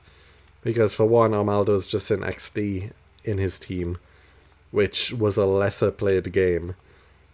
And, well, Dragonite also was only XD, I guess. But I guess Dragonite's a more well-remembered Pokemon member of his team because it's Dragonite, obviously. So, I don't know. I could have made that video a bit better, I think. But either way, I'm still happy with how it turned out. And it's doing decent. But yeah, the Champion of Champions gauntlet idea, it's something.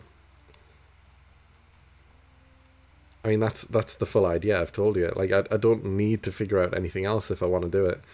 I've just got to change the Elite Four to be the other champions with their teams, and then, yeah, change the sprite of the main character to whoever I'm going to be, either Red or Ash. I think it's between those two. I don't think any other, like, starting trainer, like Ethan or Brandon or whoever, I just don't think they're as well-liked as Red or Ash. So, yeah. It would be between those two, I think. And it's just deciding who would be better for the video. Maybe Red. I mean, because Ash isn't a game character. He's the anime character, obviously. Whereas Red is probably the most well-known video game protagonist from the Pokemon series. So Red is likely better. If I did it on, well, if I made a Leaf Green Fire Red hack, then I wouldn't even need to change the sprite, I guess. Because you are red in those games. Less work.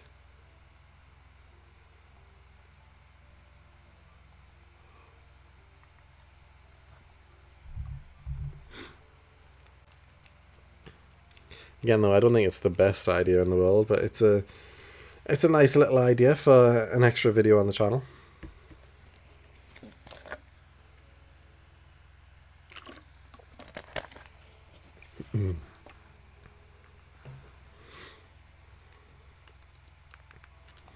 We're getting very close now to 6,000 encounters, though.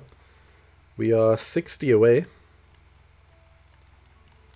Which take, again, like less than 5 minutes to hit 6,000. Hopefully we get a shiny soon.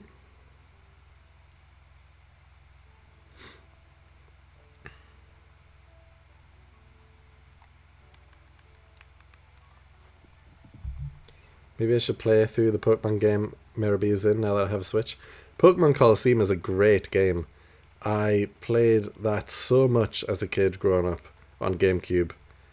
XD is basically the same game, to be fair. You're a different character as well. A very less interesting character.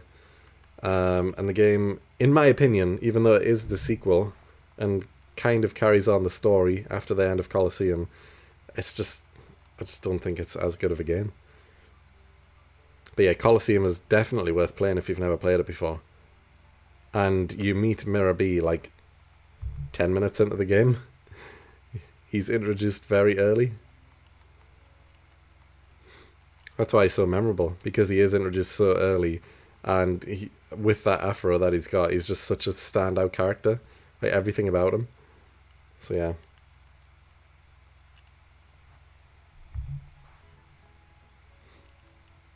Fun fact, Red from the Pokemon manga starter Pokemon was actually Poliwag. I did not know that. That is very interesting. I mean, that's my choice as well. Maybe I am Red. I can't be Red. My other YouTube channel is called Yellow. I'm Yellow, not Red. Yeah, Poliwag is always my starter choice for that question of who would your starter Pokemon be if you couldn't have an actual starter Pokemon. Poliwag, 100%. I didn't know that was also Red. Very interesting.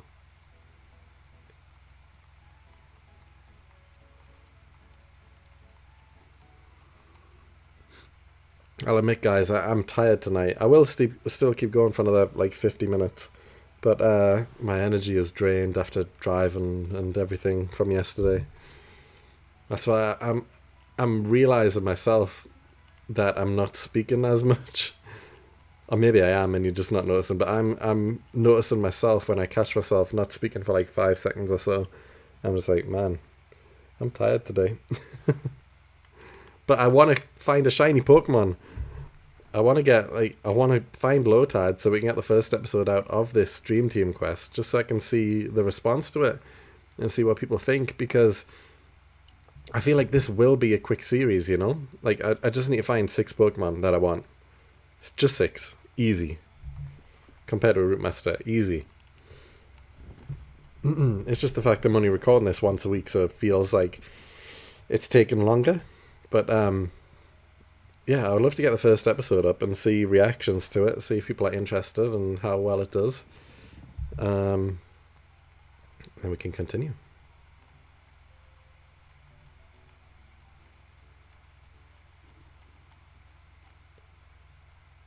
I don't know why, for a second there I was half paying attention to the shadow of Ralts, and I thought it was a shiny Ralts. I was like, whoa! Like, just in my head, I was like, is it? Is it? But no, it wasn't. Talking all the time as a streamer seems difficult. I'm usually a more quiet person.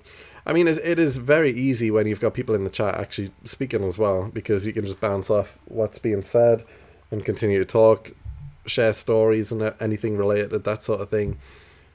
It's just more so when the chat is a bit quieter, then it's like, okay, I'm feeling tired a bit. No one's speaking as much. I can't think right now. What do I talk about? Hero got drain punched. Got to stop at a Pokemon Center. It's true. It's true. Busy day yesterday and today. Well, not busy today. Just a lot of driving today, I guess. A lot of food. I've ate a lot over the past 2 days. A lot of Korean food. Just a lot of Korean food.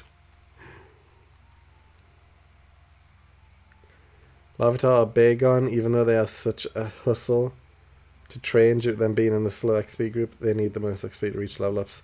It's true, it's true. I knew that. Like, that, they would be your starter choice, is that what you're saying? Larvitar are big on. Oh, Bagon? Bagon? I've always said Bagon. Like bagel. I feel like how you title your videos make the views greater. Maybe this Mirror B video done so well because you had it titled as a question. I mean, you say that, but like the first 3 days, like, it just did terrible, and I thought that's just how it's going to continue. It wasn't until yesterday where it started popping off, so I don't know.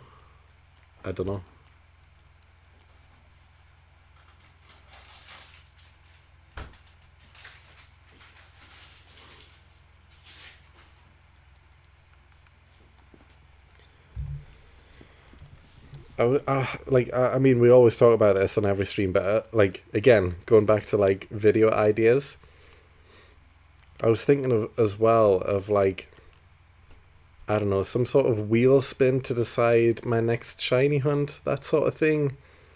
Um, don't fully know how that would work. Maybe I've just got like a list of Pokemon, or maybe I pick like a generation game.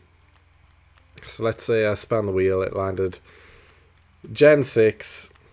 Um, we're doing Sun and Moon. Is is Sun and Moon Gen 6 and then X and Y Gen 7? Or is it the other way around? Either way, whichever one, it doesn't really matter.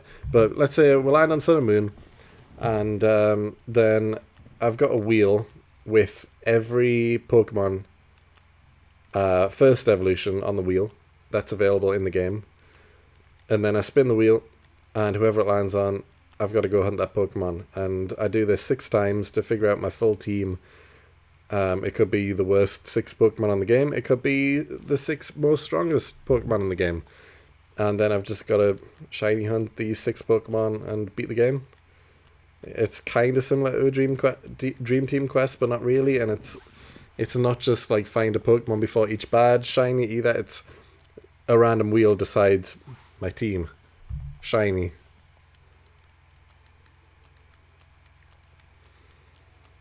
And then also I've been thinking like doing like a rainbow team, so like every Pokemon in the team has to be a different color, just so that the team is a rainbow shiny team. I think that would be cool as well. But again, it's just like, what do I do that on? Is it that interesting of an idea? I have seen other people do it as well, to be fair. And again, like my channel is mainly focused around shiny hunting, so I know people will tune in to shiny hunting videos more from me than anything else. And you know, a rainbow shiny team might be interesting to some people. Do you think the new YouTube changes with the views and monetization might have affected it? I do, but I don't think that much, because if it was just the fact that people are clicking on it for, like I said this earlier in the stream, but if it was just the fact that people are clicking on it for 1 second and clicking away, now it would count as a view where it didn't previously. But my watch time for the video has stayed the same, so people are still sticking around over the first 30 seconds of the video, and consistently, like by the end of the video, there's still 30% of viewers who watch the entire thing all the way through, which is average for me. 65% of people after the first 30 seconds, around 30% remaining by the very end of the video. That's average for me, and that hasn't changed with this influx of views over the past day. So I don't know. I really don't know. It probably has helped the views seem a bit higher, but the views of people who are watching are sticking around apparently, so I don't know.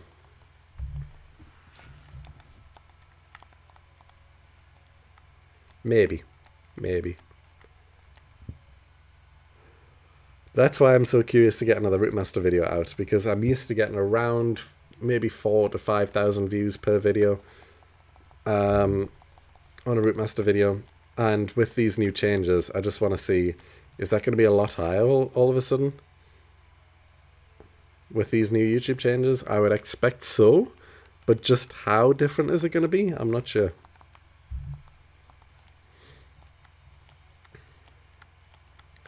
First time I saw Shelgon was in Pokemon Ranger, and it always reminds me of a football. It does an attack where it tucks its feet and spins super fast, and Bagon is constantly headbutt and stuff. That is true. Yeah, similar for me as well.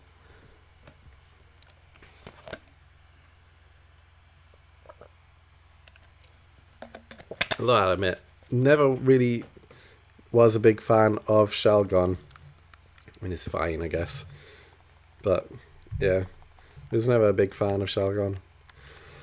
I don't know, in my mind, for whatever reason, I just thought, everyone loves Dragon Pokemon. I don't want to be that guy who also likes all the Dragon Pokemon. So, like Salamence and stuff, I was just like, I mean, it's cool, but, I don't want to like it.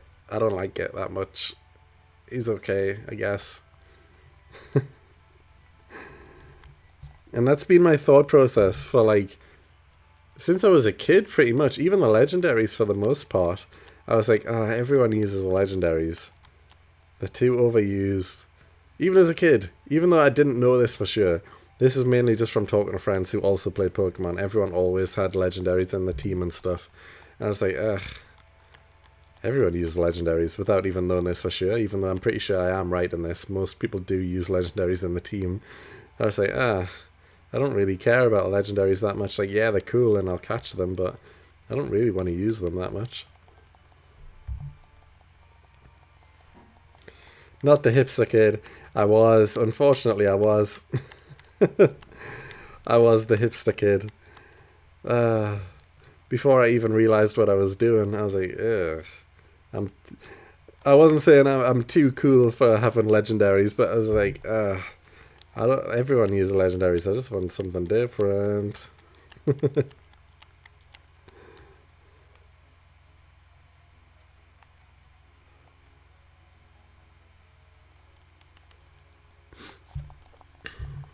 Apart from Rayquaza, though, Rayquaza is probably my favorite legendary out of all the legendaries.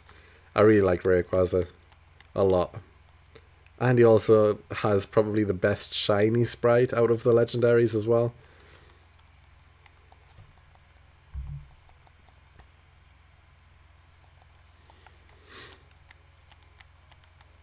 I really don't care about people's opinions on Pokemon. I go for pure vibes. So do I for the most part, but I mean, as a kid, I was definitely like, ugh, legendaries. No, thank you. I never used a legendary as a kid. I thought they were cool, but never really cared to replace one of my dudes. Only time I technically used it was during the Reshiram vs. Zekrom Pokemon White fight. Yeah, I mean, I was kind of the same. I would use them like once or twice. I would barely level them up, like, because you catch them like level 50 or level 70. I would get a legendary to like maybe 52, 53, or like 71. And then I would never use them more than that. I would get them like 2 or 3 levels at most. And I'd be like, yeah, I've had enough of these. I'll just put them in the PC and not use them anymore.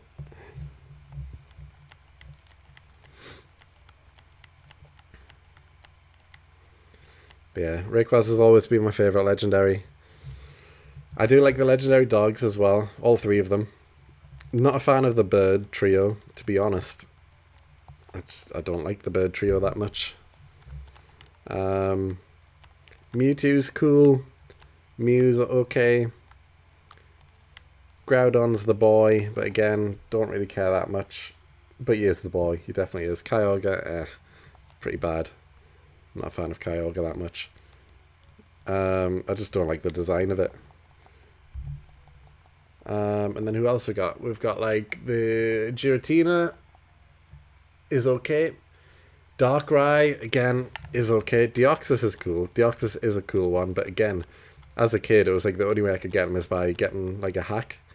I had the Game Shark emulator, well, not emulator, but the Game Shark pack that you could put on the Game Boys. So I had one of the Game Sharks, and that's the only way you could get Deoxys. So I would do that, but Deoxys is cool as a legendary.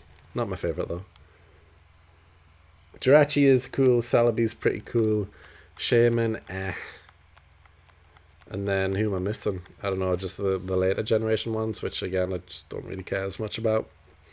Latias and Latios are both very cool though. I do like Latias and Latios.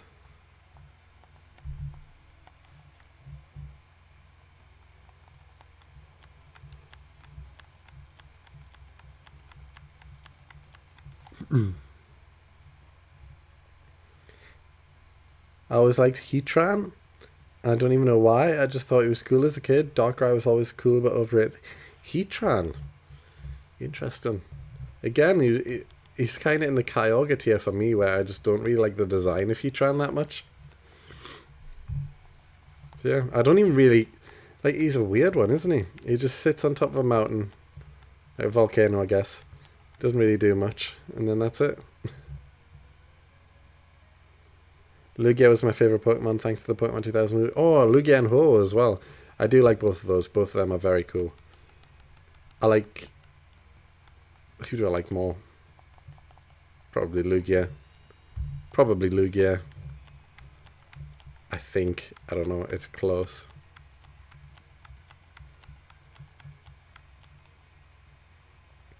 Kyogre, Latios, Lugia, Suicune, Suicune, sorry. Why did I say Suicune? Suicune, all the best. Suicune and Lugia I agree with. Latios is very cool as well. Kyogre, nah.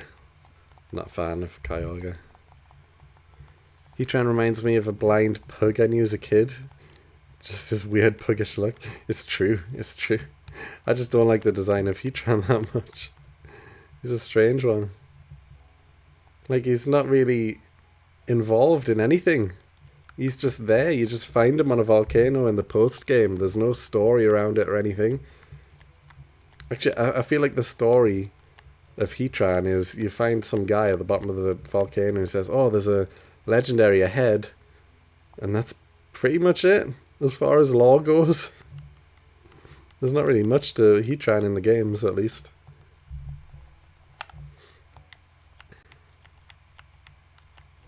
It's kind of the same with Volcarona as well. That's another one. And again, not really a fan of Volcarona either. Volcarona reminds me of like a Yu-Gi-Oh card. If you're a Yu-Gi-Oh fan, you might already know which one I'm talking about. The one that Weevil Underwood has. Yeah, the bug guy. Big Weevil. Well, I say big, he's tiny, but you know what I mean. Weevil Underwood. Yu-Gi-Oh. He has the green, like, spider queen thing. Whatever it's... I forgot the name of it. But that reminds me of Larvesta and Volcarona. Technically not a legendary Volcarona. I mean, yeah, it's true, but you know what I mean. Kind of is. It's like a mythical, similar to Mew, I guess. Fun fact, Heatran is the only legendary that has a 50-50 gender split. I didn't know that. I didn't even realize it had a gender. I thought all the legendaries didn't have a gender.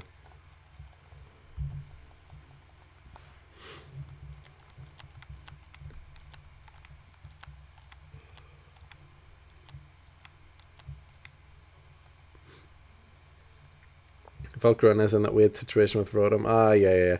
Rotom, another one. Yeah, it's like a mythical. I think that's what it's called, right? Like, they're not legendaries, but they're mythical, because there's only one of them. But they're not classed as legendary for some reason. They made a different tier for the substitute legendaries. Rotom's cool. I do like Rotom, but it's not like my favourite, or in the top 3 or whatever, but he's cool. He's cool.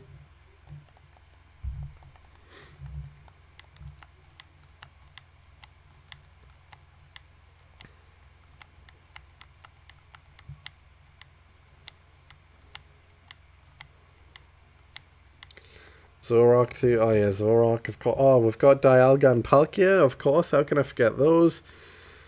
Again, I was a Pearl guy growing up. Like, I had Pearl, but not Diamond. So Palkia was the one for me. And again, they're both okay. I like the idea of them more than I like them as Pokemon. Like, I like the idea, one rules time, one rules space. And the sprites are okay. I like the idea of them more than I like them. And then Arceus, the god of all Pokemon. Again, I like the idea of Arceus more than I like the Pokemon Arceus.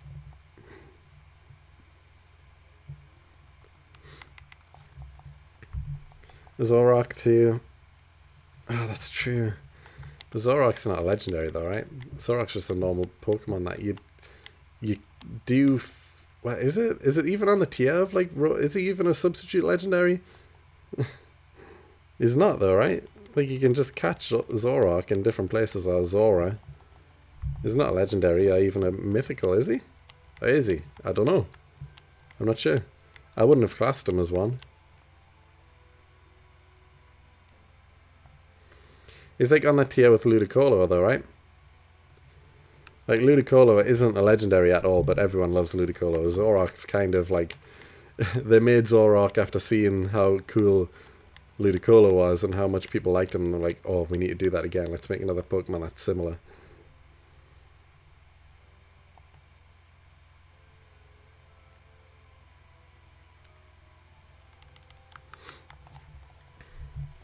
Gotta go. Fun hanging out though. Oh, thanks for joining, Josh. Hopefully we'll see you next time. Thoughts on Cresselia? Not a big fan of Cresselia, to be honest. I forgot about it. Like, I keep saying him for the most part when referencing Pokemon. And I mentioned this in a previous stream as well, but there's definitely Pokemon that, in my eyes, and maybe to a lot of people, they look more like male Pokemon compared to female Pokemon. Cresselia, because as soon as you said Cresselia and I thought about Cresselia in my head, I was like, that's a girl. That's a girl Pokemon. So that's why I said thoughts on Cresselia. I went, she's alright. She's not great. Because yeah, in my mind, Cresselia is definitely more female than male. But like most legendaries that I can think of right now off the top of my head, I would say are more male. To be honest, in my head, more Pokemon are male than female. Ralts, female, definitely. Ludicolo, male, definitely. You know? Torchic, female, definitely. Mudkip and Trico, male, definitely. You know what I mean? I don't think I'm alone in feeling this way about certain Pokemon. Anime and movies do imply that for some legendaries are just endangered species in the case of the birds, for example. But others are implied to be unique if you don't count other dimension stuff. Yeah, exactly. I haven't watched many of the movies, to be fair. Since you're a Rayquaza supporter, do you have beef with Deoxys? Not at all. I like both of them. It's like, as a wrestling fan, I can like the bad guy just as much as I like the good guy. If not more, sometimes. Most of the time. I love a good villain. The Joker is probably the best villain in media. And I love the Joker. The Joker is incredible. My favourite villain out of anything. Specifically how Heath Ledger played the Joker as well. But just the Joker in general, as a character, is the best villain in media, I believe. Cresselia is 100% female, like Latias. Exactly. Latias is female, Latios is male. 100%. I agree. Latias is the better of the two birds, though. I don't know why. I just prefer Latias over Latios.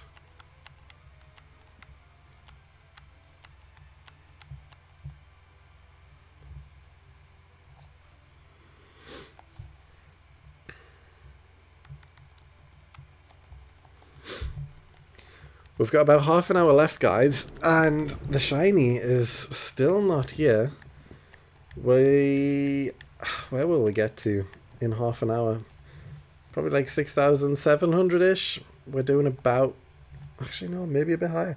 We might be able to get to 7,000 tonight. We got a 4,100 or 200 in the first stream because that was a longer stream. We did like a 4-hour stream. Whereas this is just 2.5 hours, so not as long. We might be able to get to 7,000, but I'm not sure. It's probably going to be slightly under that. Are we going to get a shiny tonight, though? That is the question. I hope so. I hope so. And if it's Lotad, even better.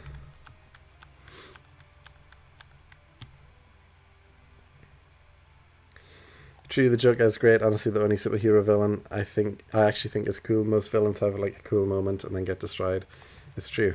I do love a good villain though, and the Joker is definitely the best one in media out of anything. Any villain in any show or movie or comic book or whatever, the Joker is a better villain than them. He's just the GOAT, the greatest villain of all time.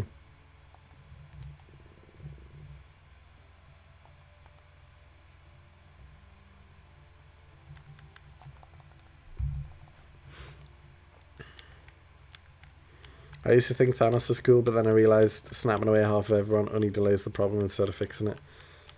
Yeah, I mean, did he not realise how the Earth got overpopulated in the first place? It's just going to happen again. people will continue to reproduce and overinflate the population again. Mewtwo is male, or at least has a masculine voice in the older movies and anime. In games, it's genderless. In the last movie, it appears it has a female voice, so it's either two different Mewtwo's. Yeah, I would say Mewtwo is male, definitely. But that's because I'm so used to the original films with Mewtwo in them, with a male voice as well. But just from looking at it, again, just from looking at it, I would say that's a male Pokemon.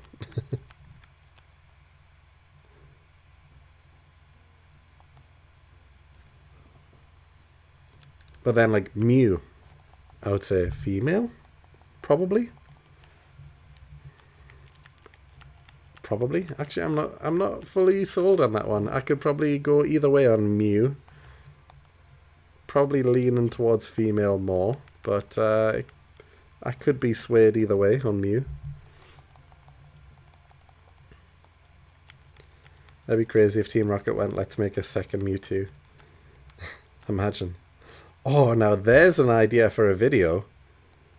Imagine a video, custom sprite, of like a weird Mewtwo, a mutated Mewtwo, that is not as powerful in any way, shape or form as the Mewtwo we all know. But it's like a failed clone of Mewtwo.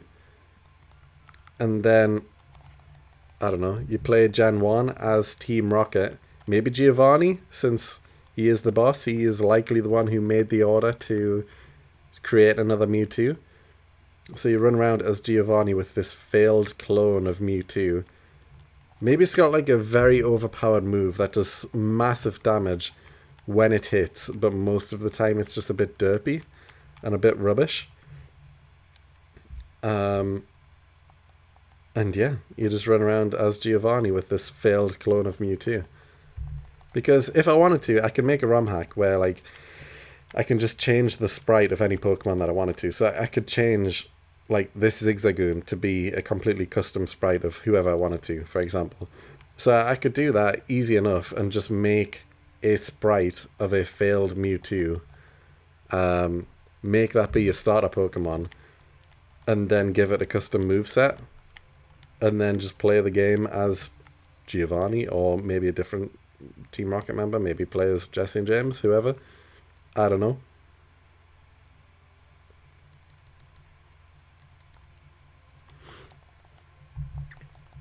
I'm also off, thanks for streaming. No problem, Beast. Hopefully we'll see you again tomorrow. I'll be back with Rootmaster.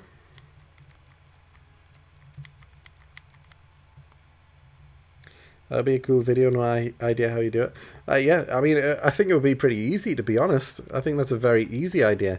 I would need to make a custom sprite of a failed Mewtwo, which isn't that bad. I mean, if you were around, maybe, was it 2 streams ago where I showed you some of the sprites I've made? I do know how to make sprites. It's been a while, but I could do it. I could make a failed Mewtwo clone and then just change the trainer sprite to be whoever. Again, easy enough. And then just play the game like that.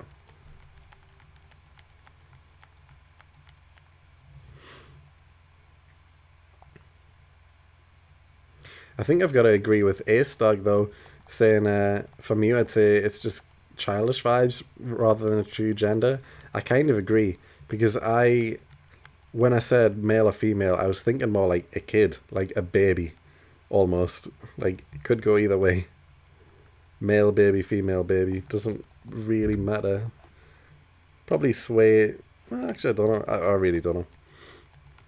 In Mega Mystery Dungeon, Mew is a girl, but in other games is referenced as a he. Yeah, again, that's how I feel. It could go either way.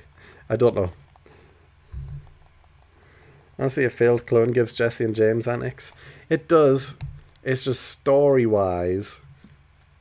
Surely Giovanni's the one asking for this clone, and then if it failed, why would Giovanni...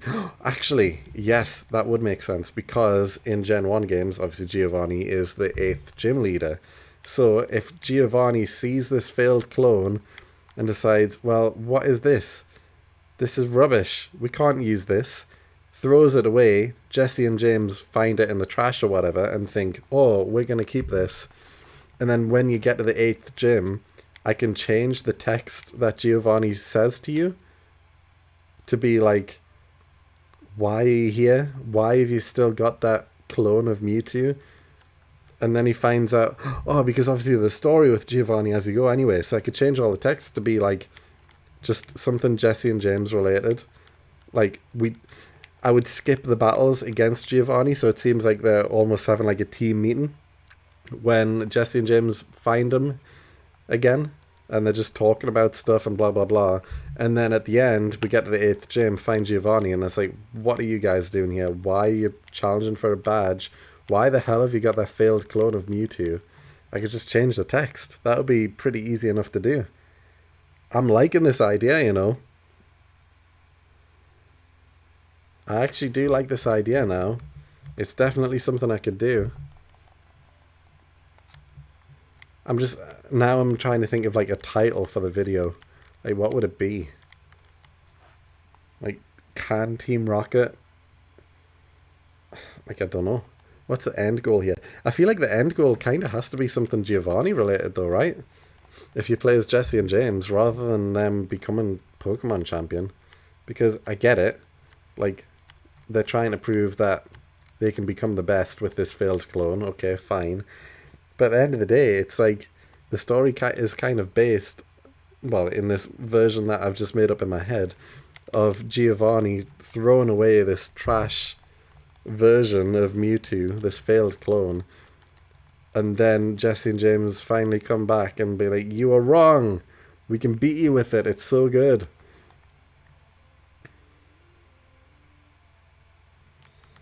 Because it's so easy to edit stats and movesets and all that stuff in this ROM editor.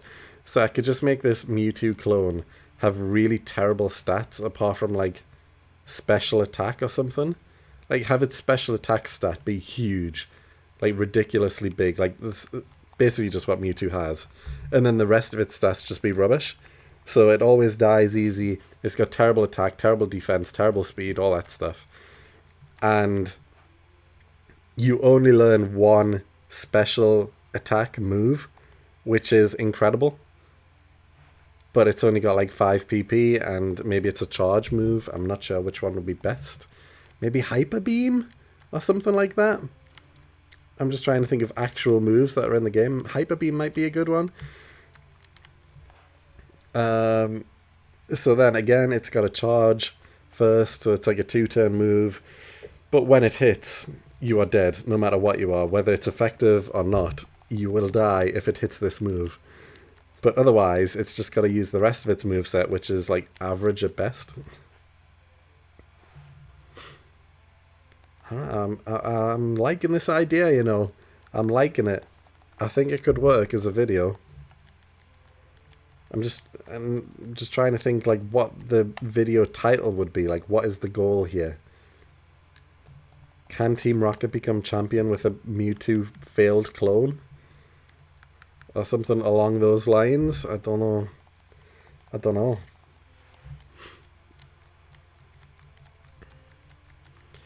Ride this passion you seem to be flowing with the idea. I'm sure it'll make a good video.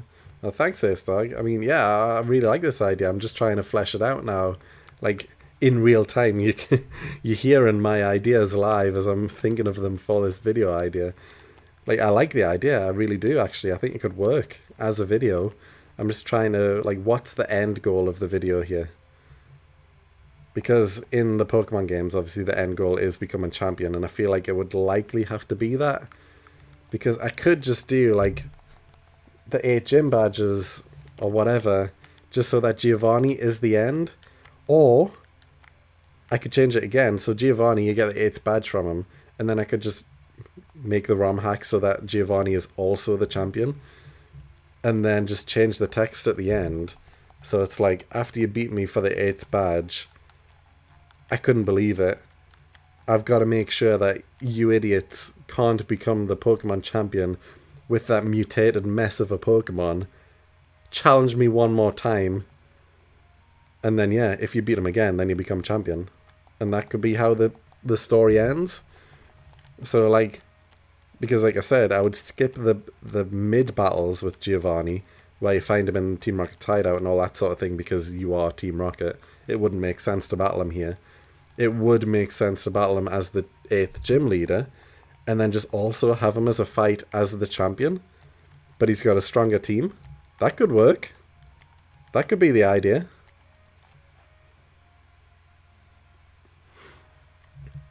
But then would it be too repetitive if every fight I'm only using this Mewtwo clone and nothing else? Because that is the premise of the video overall. Like, we found this Mewtwo clone, we want to use it. It kind of doesn't make sense to use anything else, really. So it would be like a one Pokemon sweep. But will that get too repetitive? Or are the battles not so important in this video? It's more like the end goal itself, and can you get to the end goal with just this one mutated, failed Mewtwo clone? Maybe. OKO has 30% focus punch, can't be hit before Hyper Beam, has recharge.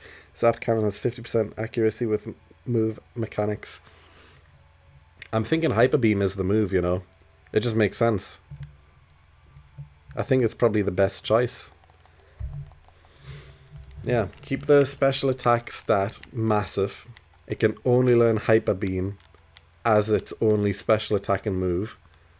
All the other moves that it can learn are physical or status based. And, you know, the rest of the stats are going to be pretty average to low anyway. Yeah. I like this idea, you know. I'm liking it. I might work on a sprite tomorrow. I might just create a failed clone Mewtwo sprite tomorrow, like a back sprite, because, well, that's a good point, actually. We would need we would definitely need a back sprite because it's going to be on the team. How would we show getting the Pokemon? How would we do the start of the game? Because it kind of doesn't make sense for Jesse and James to just be at Professor Oak's lab and be given a Pokemon at the start.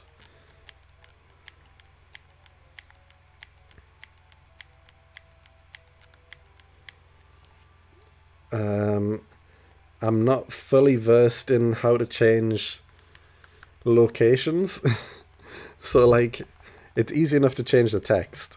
Like, I can change the text that NPCs say. That's easy. And in video, I could just skip the fight with Giovanni. Whereas, you know, if I was playing the game, like, I would still speak to him. I would start the fight, obviously, but I just wouldn't show it on the video, so it just seemed like we were just talking and then continue on.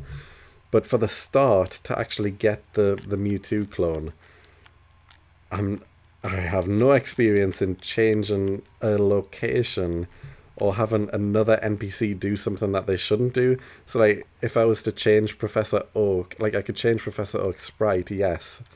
But then, how would I change the building that they're in? How would I, like, there's still going to be 3 Pokemon balls on the counter. There's still going to be your rival there. Like, what am I doing here? What am I doing here at the start?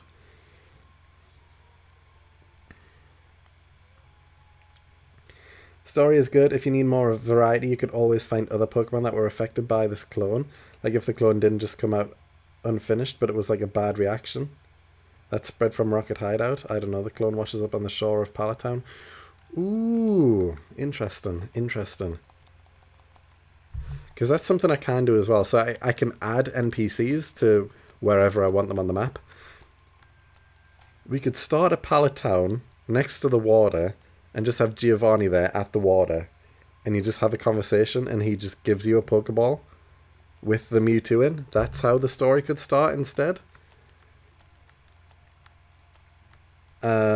And then, you know, we don't have to go through all the lab stuff with Professor Oak. We would just speak to Giovanni and he would give you the Pokemon to begin with. That could be how the story starts.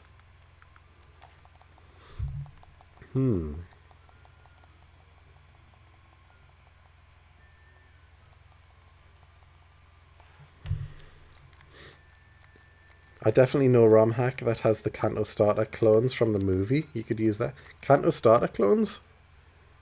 From the movie? I have no idea what you're talking about here. Is there a movie where there's clones of Pokemon?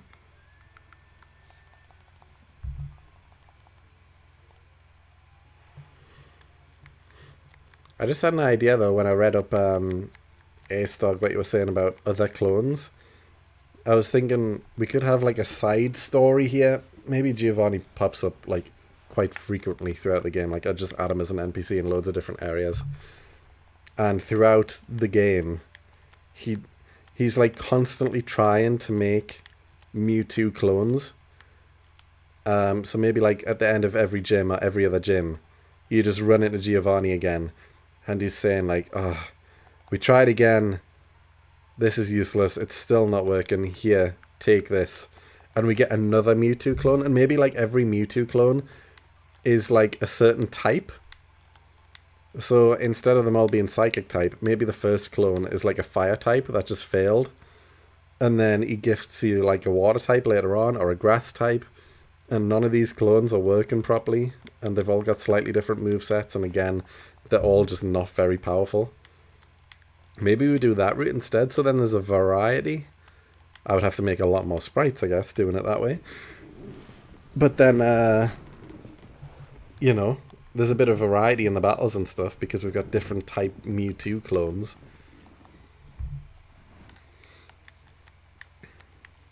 That could be an idea.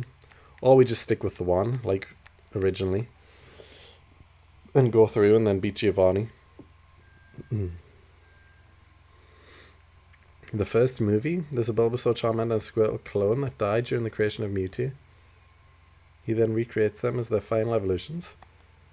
I don't remember this at all from the first movie. Clones of the original starters in the first movie? I don't remember this at all.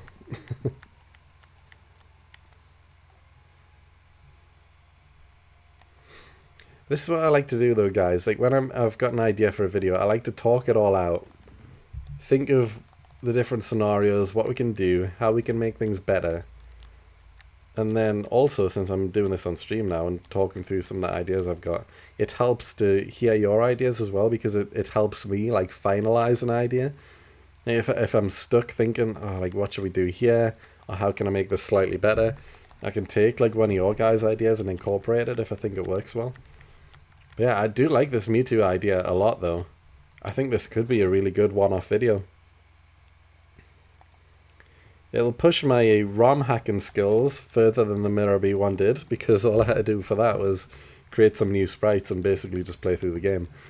But creating a Mewtwo sprite, I would have to change up the moveset and stats of it and stuff. And then add all this Giovanni storyline stuff as well. But I do think it could work as a video, you know. You can check the designs, they're super cool. I am actually. I'm going to Google it right now after this encounter. Let's see if we get shiny first. We do not. Okay. Let's have a look at these clones here. I'm not going to get up on screen. I'm just going to Google it quickly to see. Pokemon first movie starter clones. Does anything come up here? Ah, yes, I remember. Yeah. I remember. Yeah, they've got those weird, like, patterns on them. Yeah, I remember them straight away.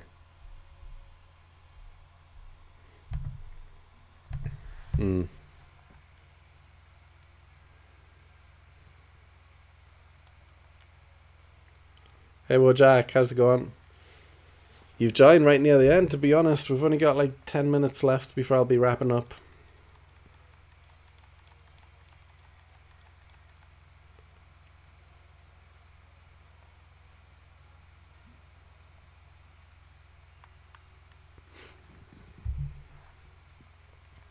This is definitely my like ADHD coming in though, because this is what always happens with me.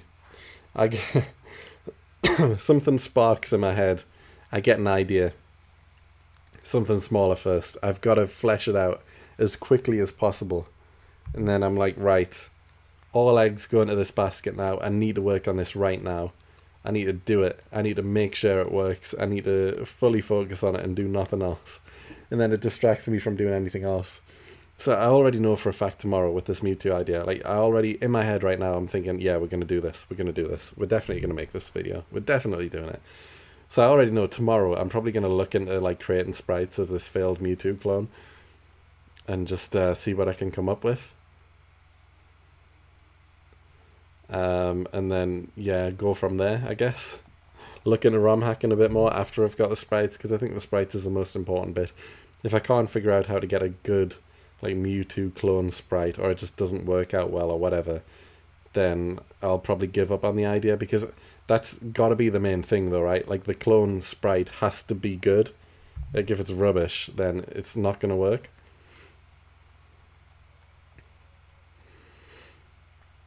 Is this Sapphire Hunt for a future video / series? It is. It is.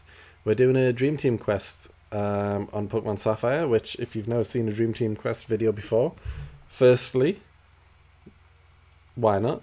There's a lot of them on YouTube. Secondly, it's basically I go through the game beating Pokemon Sapphire, or whichever gen, depending on whichever Dream Team quest video you're watching, but this one is on Sapphire, and I beat the game with my Dream Team from Sapphire, so like all my favorite Pokemon from Gen 3. And this, we are recording the first episode right now. We're on the hunt for Lotad, which is going to be the first member of my Dream Team. They were also cloning the dead daughter of one of the scientists working in the Mewtwo project. There's some really dark stuff in the movies. I remember that bit. I do remember that bit. Don't remember the... Well, I didn't remember the clone Pokemon until I've just seen the picture there. And I was like, ah, yes, I remember now.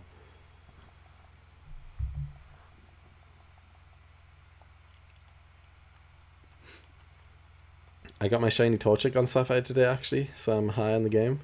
Very nice, very nice. Did it take long? Were you counting encounters for it?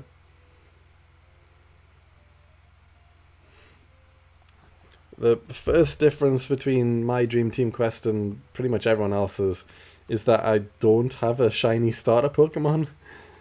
Like, the starter Pokemon are not in my favorite 6, so I'm just not going to have one. But Lotad is going to be my unofficial starter, I guess, since it's the Pokemon out of the 6 that I'm going to have on the team, the one that you find the earliest in the game. And it also helps that you find it literally in the first patch of grass after all the tutorial stuff, so it is as early as you can get it, really. I haven't even faced another trainer apart from May, so I am as early in the game as you can get. So perfect timing for a starter that's not a starter, really, which is a Pokemon that I actually really love. So, yeah. 9,018 encounters, so not too bad. Nah, it's not bad at all. Just over odds, but not too bad. Could have been a lot worse. I feel like with the ADHD, focus on your project, that's how I've been making stuff for my Daggerheart campaign. I don't know what Daggerheart is. Sounds interesting. But yeah, I'm unofficially diagnosed. I have been on the NHS waitlist for almost 3 years now. It takes like 3 years to actually get through, to actually get an appointment to be diagnosed. Or you can pay privately, but it's like over £1,000, and I didn't want to pay that because realistically, if I'm diagnosed with ADHD, which I do believe I have, but if I am diagnosed with it, is it going to change my life? Not really. Like, I have lived with this for 31 years. If I'm officially diagnosed with it, what changes is there really that's going to happen? Probably nothing. But yeah, I do feel like I've got it unofficially. But yeah, this is a problem for me because menial tasks, like I know for a fact sometimes there's a lot of dishes that I've got to clean up and it takes me like all day to do it, or I just can't physically pull myself up to do it, or I have to make lists of everything because I'm constantly forgetting things I've got to do. This is a struggle of mine, which my wife hates, but I constantly forget things I need to do.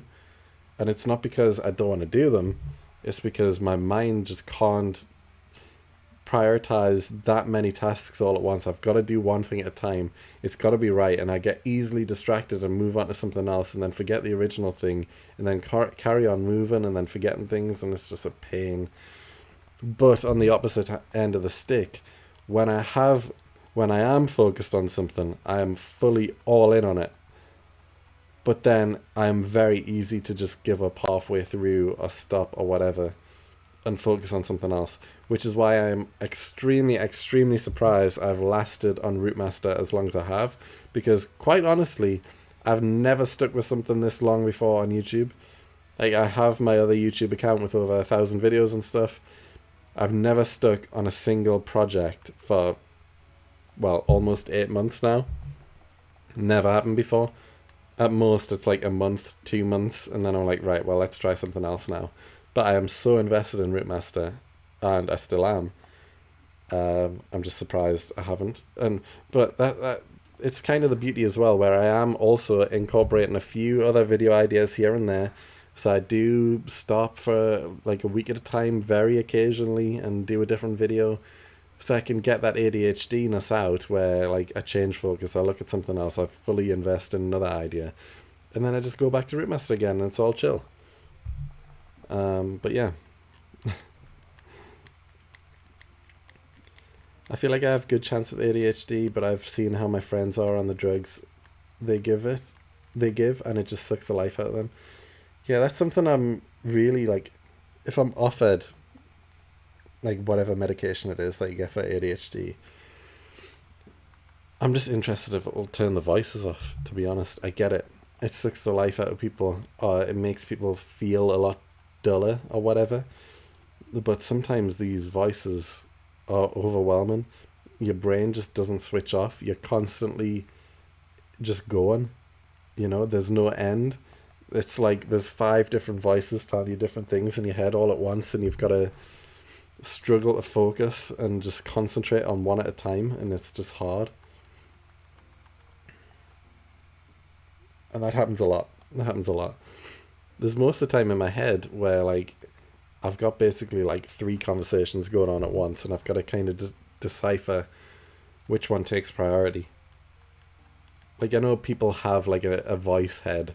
I've got like 3 voice heads, and they're all going at the same time, and I've got to kind of decipher them. Like, there's a lot of times where I'm thinking something, and then in my head, I'm also like singing a song at the same time. And then I'm also like thinking of the instruments at the same time as well. Like, I'm not just singing the song, I'm also listening to the instruments, and I'm also having a completely different, separate conversation, thinking about like food that I'm going to eat, or like something that's going on in life at the same time. And then I've got to like prioritize like one thought stream at once, but it's almost like I don't need to, because I can handle these multiple things happening in my head at the same time. And that's what ADHD is, I guess. It doesn't switch off. I'm never, like, I was never a hyper child or anything like that. Like, I know a lot of people with ADHD, you just see like the hyperness and like the unruly and the can't be controlled and all that stuff, especially in children. I was never that as a kid. My brain just didn't switch off. That's the thing. So, yeah. I mean, even without me saying that I might have ADHD, you very much noticed in these streams I constantly talk about new ideas for videos and stuff, because I constantly think of things. It just doesn't stop. I don't know. My first shiny start, I was in 3 resets in Pokemon Y. I wasn't even resetting for shyness, just wanted a female. Check the gender though. Through the nickname, got a heart attack, sent it in a battle. Wow, very nice, very nice. Bro's just on a superior reality to us. I wish it was that easy. But there is a lot of struggles with it, where you just get overwhelmed, or you just can't prioritize things, or when you know you've got something to do, it's like not just mentally hard to begin a task, but it also is almost like a physically hard thing to do. You've really got to force yourself to start something.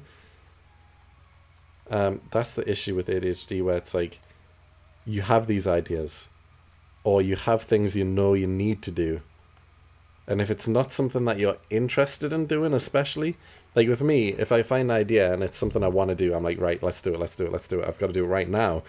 But if there's like, oh, I've got to do the laundry, or I've got to do something I'm not interested in, like, oh, I've got to go wash the car or something like that. It's like, it is so hard for me to just start that and actually commit to doing it, even though it's constantly in my head. Though it's like, I know I've got to do it. I know I've got to wash the car. I know I need the car washed. I know I need the car washed. The car needs to be washed today, or the car needs to be washed tomorrow. I've got to do it. I've got to do it. It needs to be done. It needs to be done. And I just won't do it because I can't physically just begin the task, you know? And it hurts sometimes. It really does. Whereas other people will be like, oh, I've got to wash the car. Yeah, it's annoying, but let's just get on with it. And they just do it. But for me, it's like a physical, mental battle with myself to begin the task.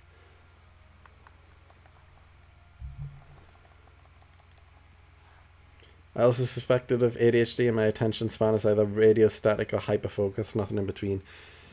See, mine is just, it just doesn't switch off. Mine is constantly hyperfocus and just constantly switching between things always. I never seem to get a break. I never switch off. It's never just empty thoughts. There's always 10 things there all at once. But it was never hyperactivity. It was all in my head. It was all in my head. On the physical side of things, if anything, I seemed lazy because I would never get up and go and do something. Whereas I was the complete opposite in my head. It was never stopping. It was always bouncing around, doing things. Like my head was bouncing around. All these ideas were bouncing around. My brain wouldn't switch off. But in reality, it seemed like I was almost lazy because I would never be able to actually go and do something because I was stuck in my own head trying to decide what I need to do and what I need to focus on.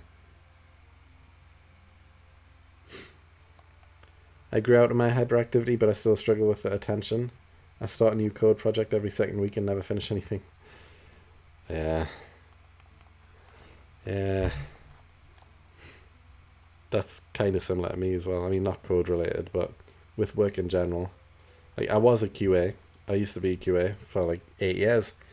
I loved the manual side of QA testing because perfect for someone with ADHD, because you just run around on the website or program that you're developing and you try and find problems with it.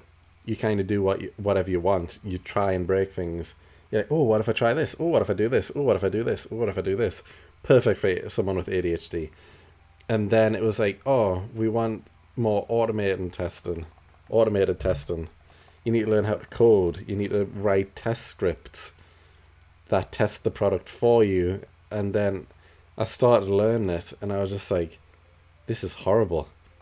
This is killing all creativity. I'm sitting here putting in some lines of code so that they can run tests and do things quicker.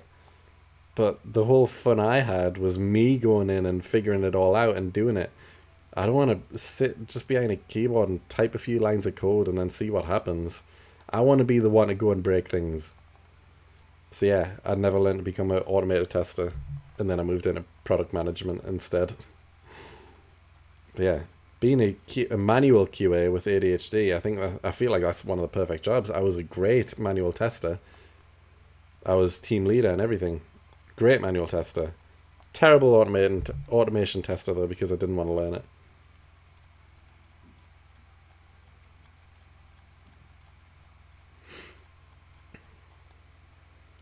The feeling of I need to do this task and then focusing on it all day but never doing it is absolutely sucks. Yeah, it really does.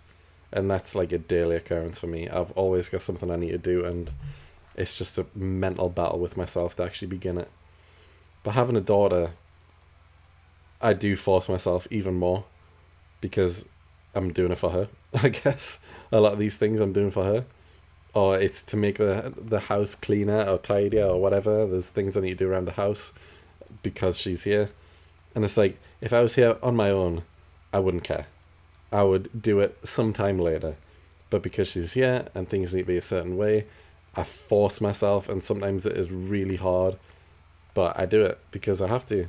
And again, this is for people without ADHD. It's like, oh, he's just complaining. This just sounds like he can't be bothered to do something, which it kind of is in a way. I don't want to do it, but also I've really got to fight myself to do it, Even though when I know I need to do it, I want to do it. I just can't begin it. As a programmer, I have beef with testers. Not really. Like, I understand it's important, but man, I want to write new features and not fix bugs that work on quality of life.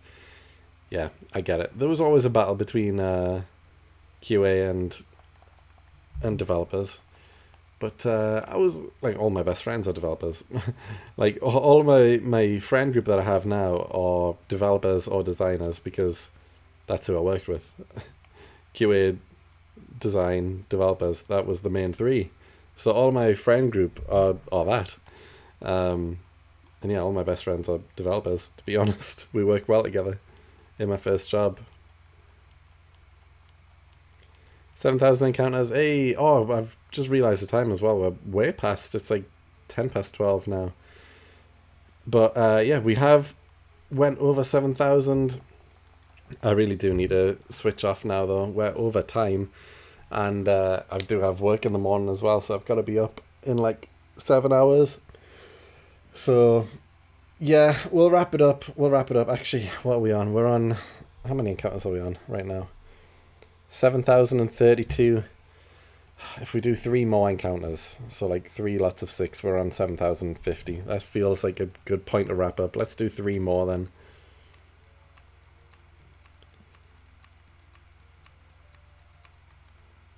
Imagine if we find a shiny in one of these final 3.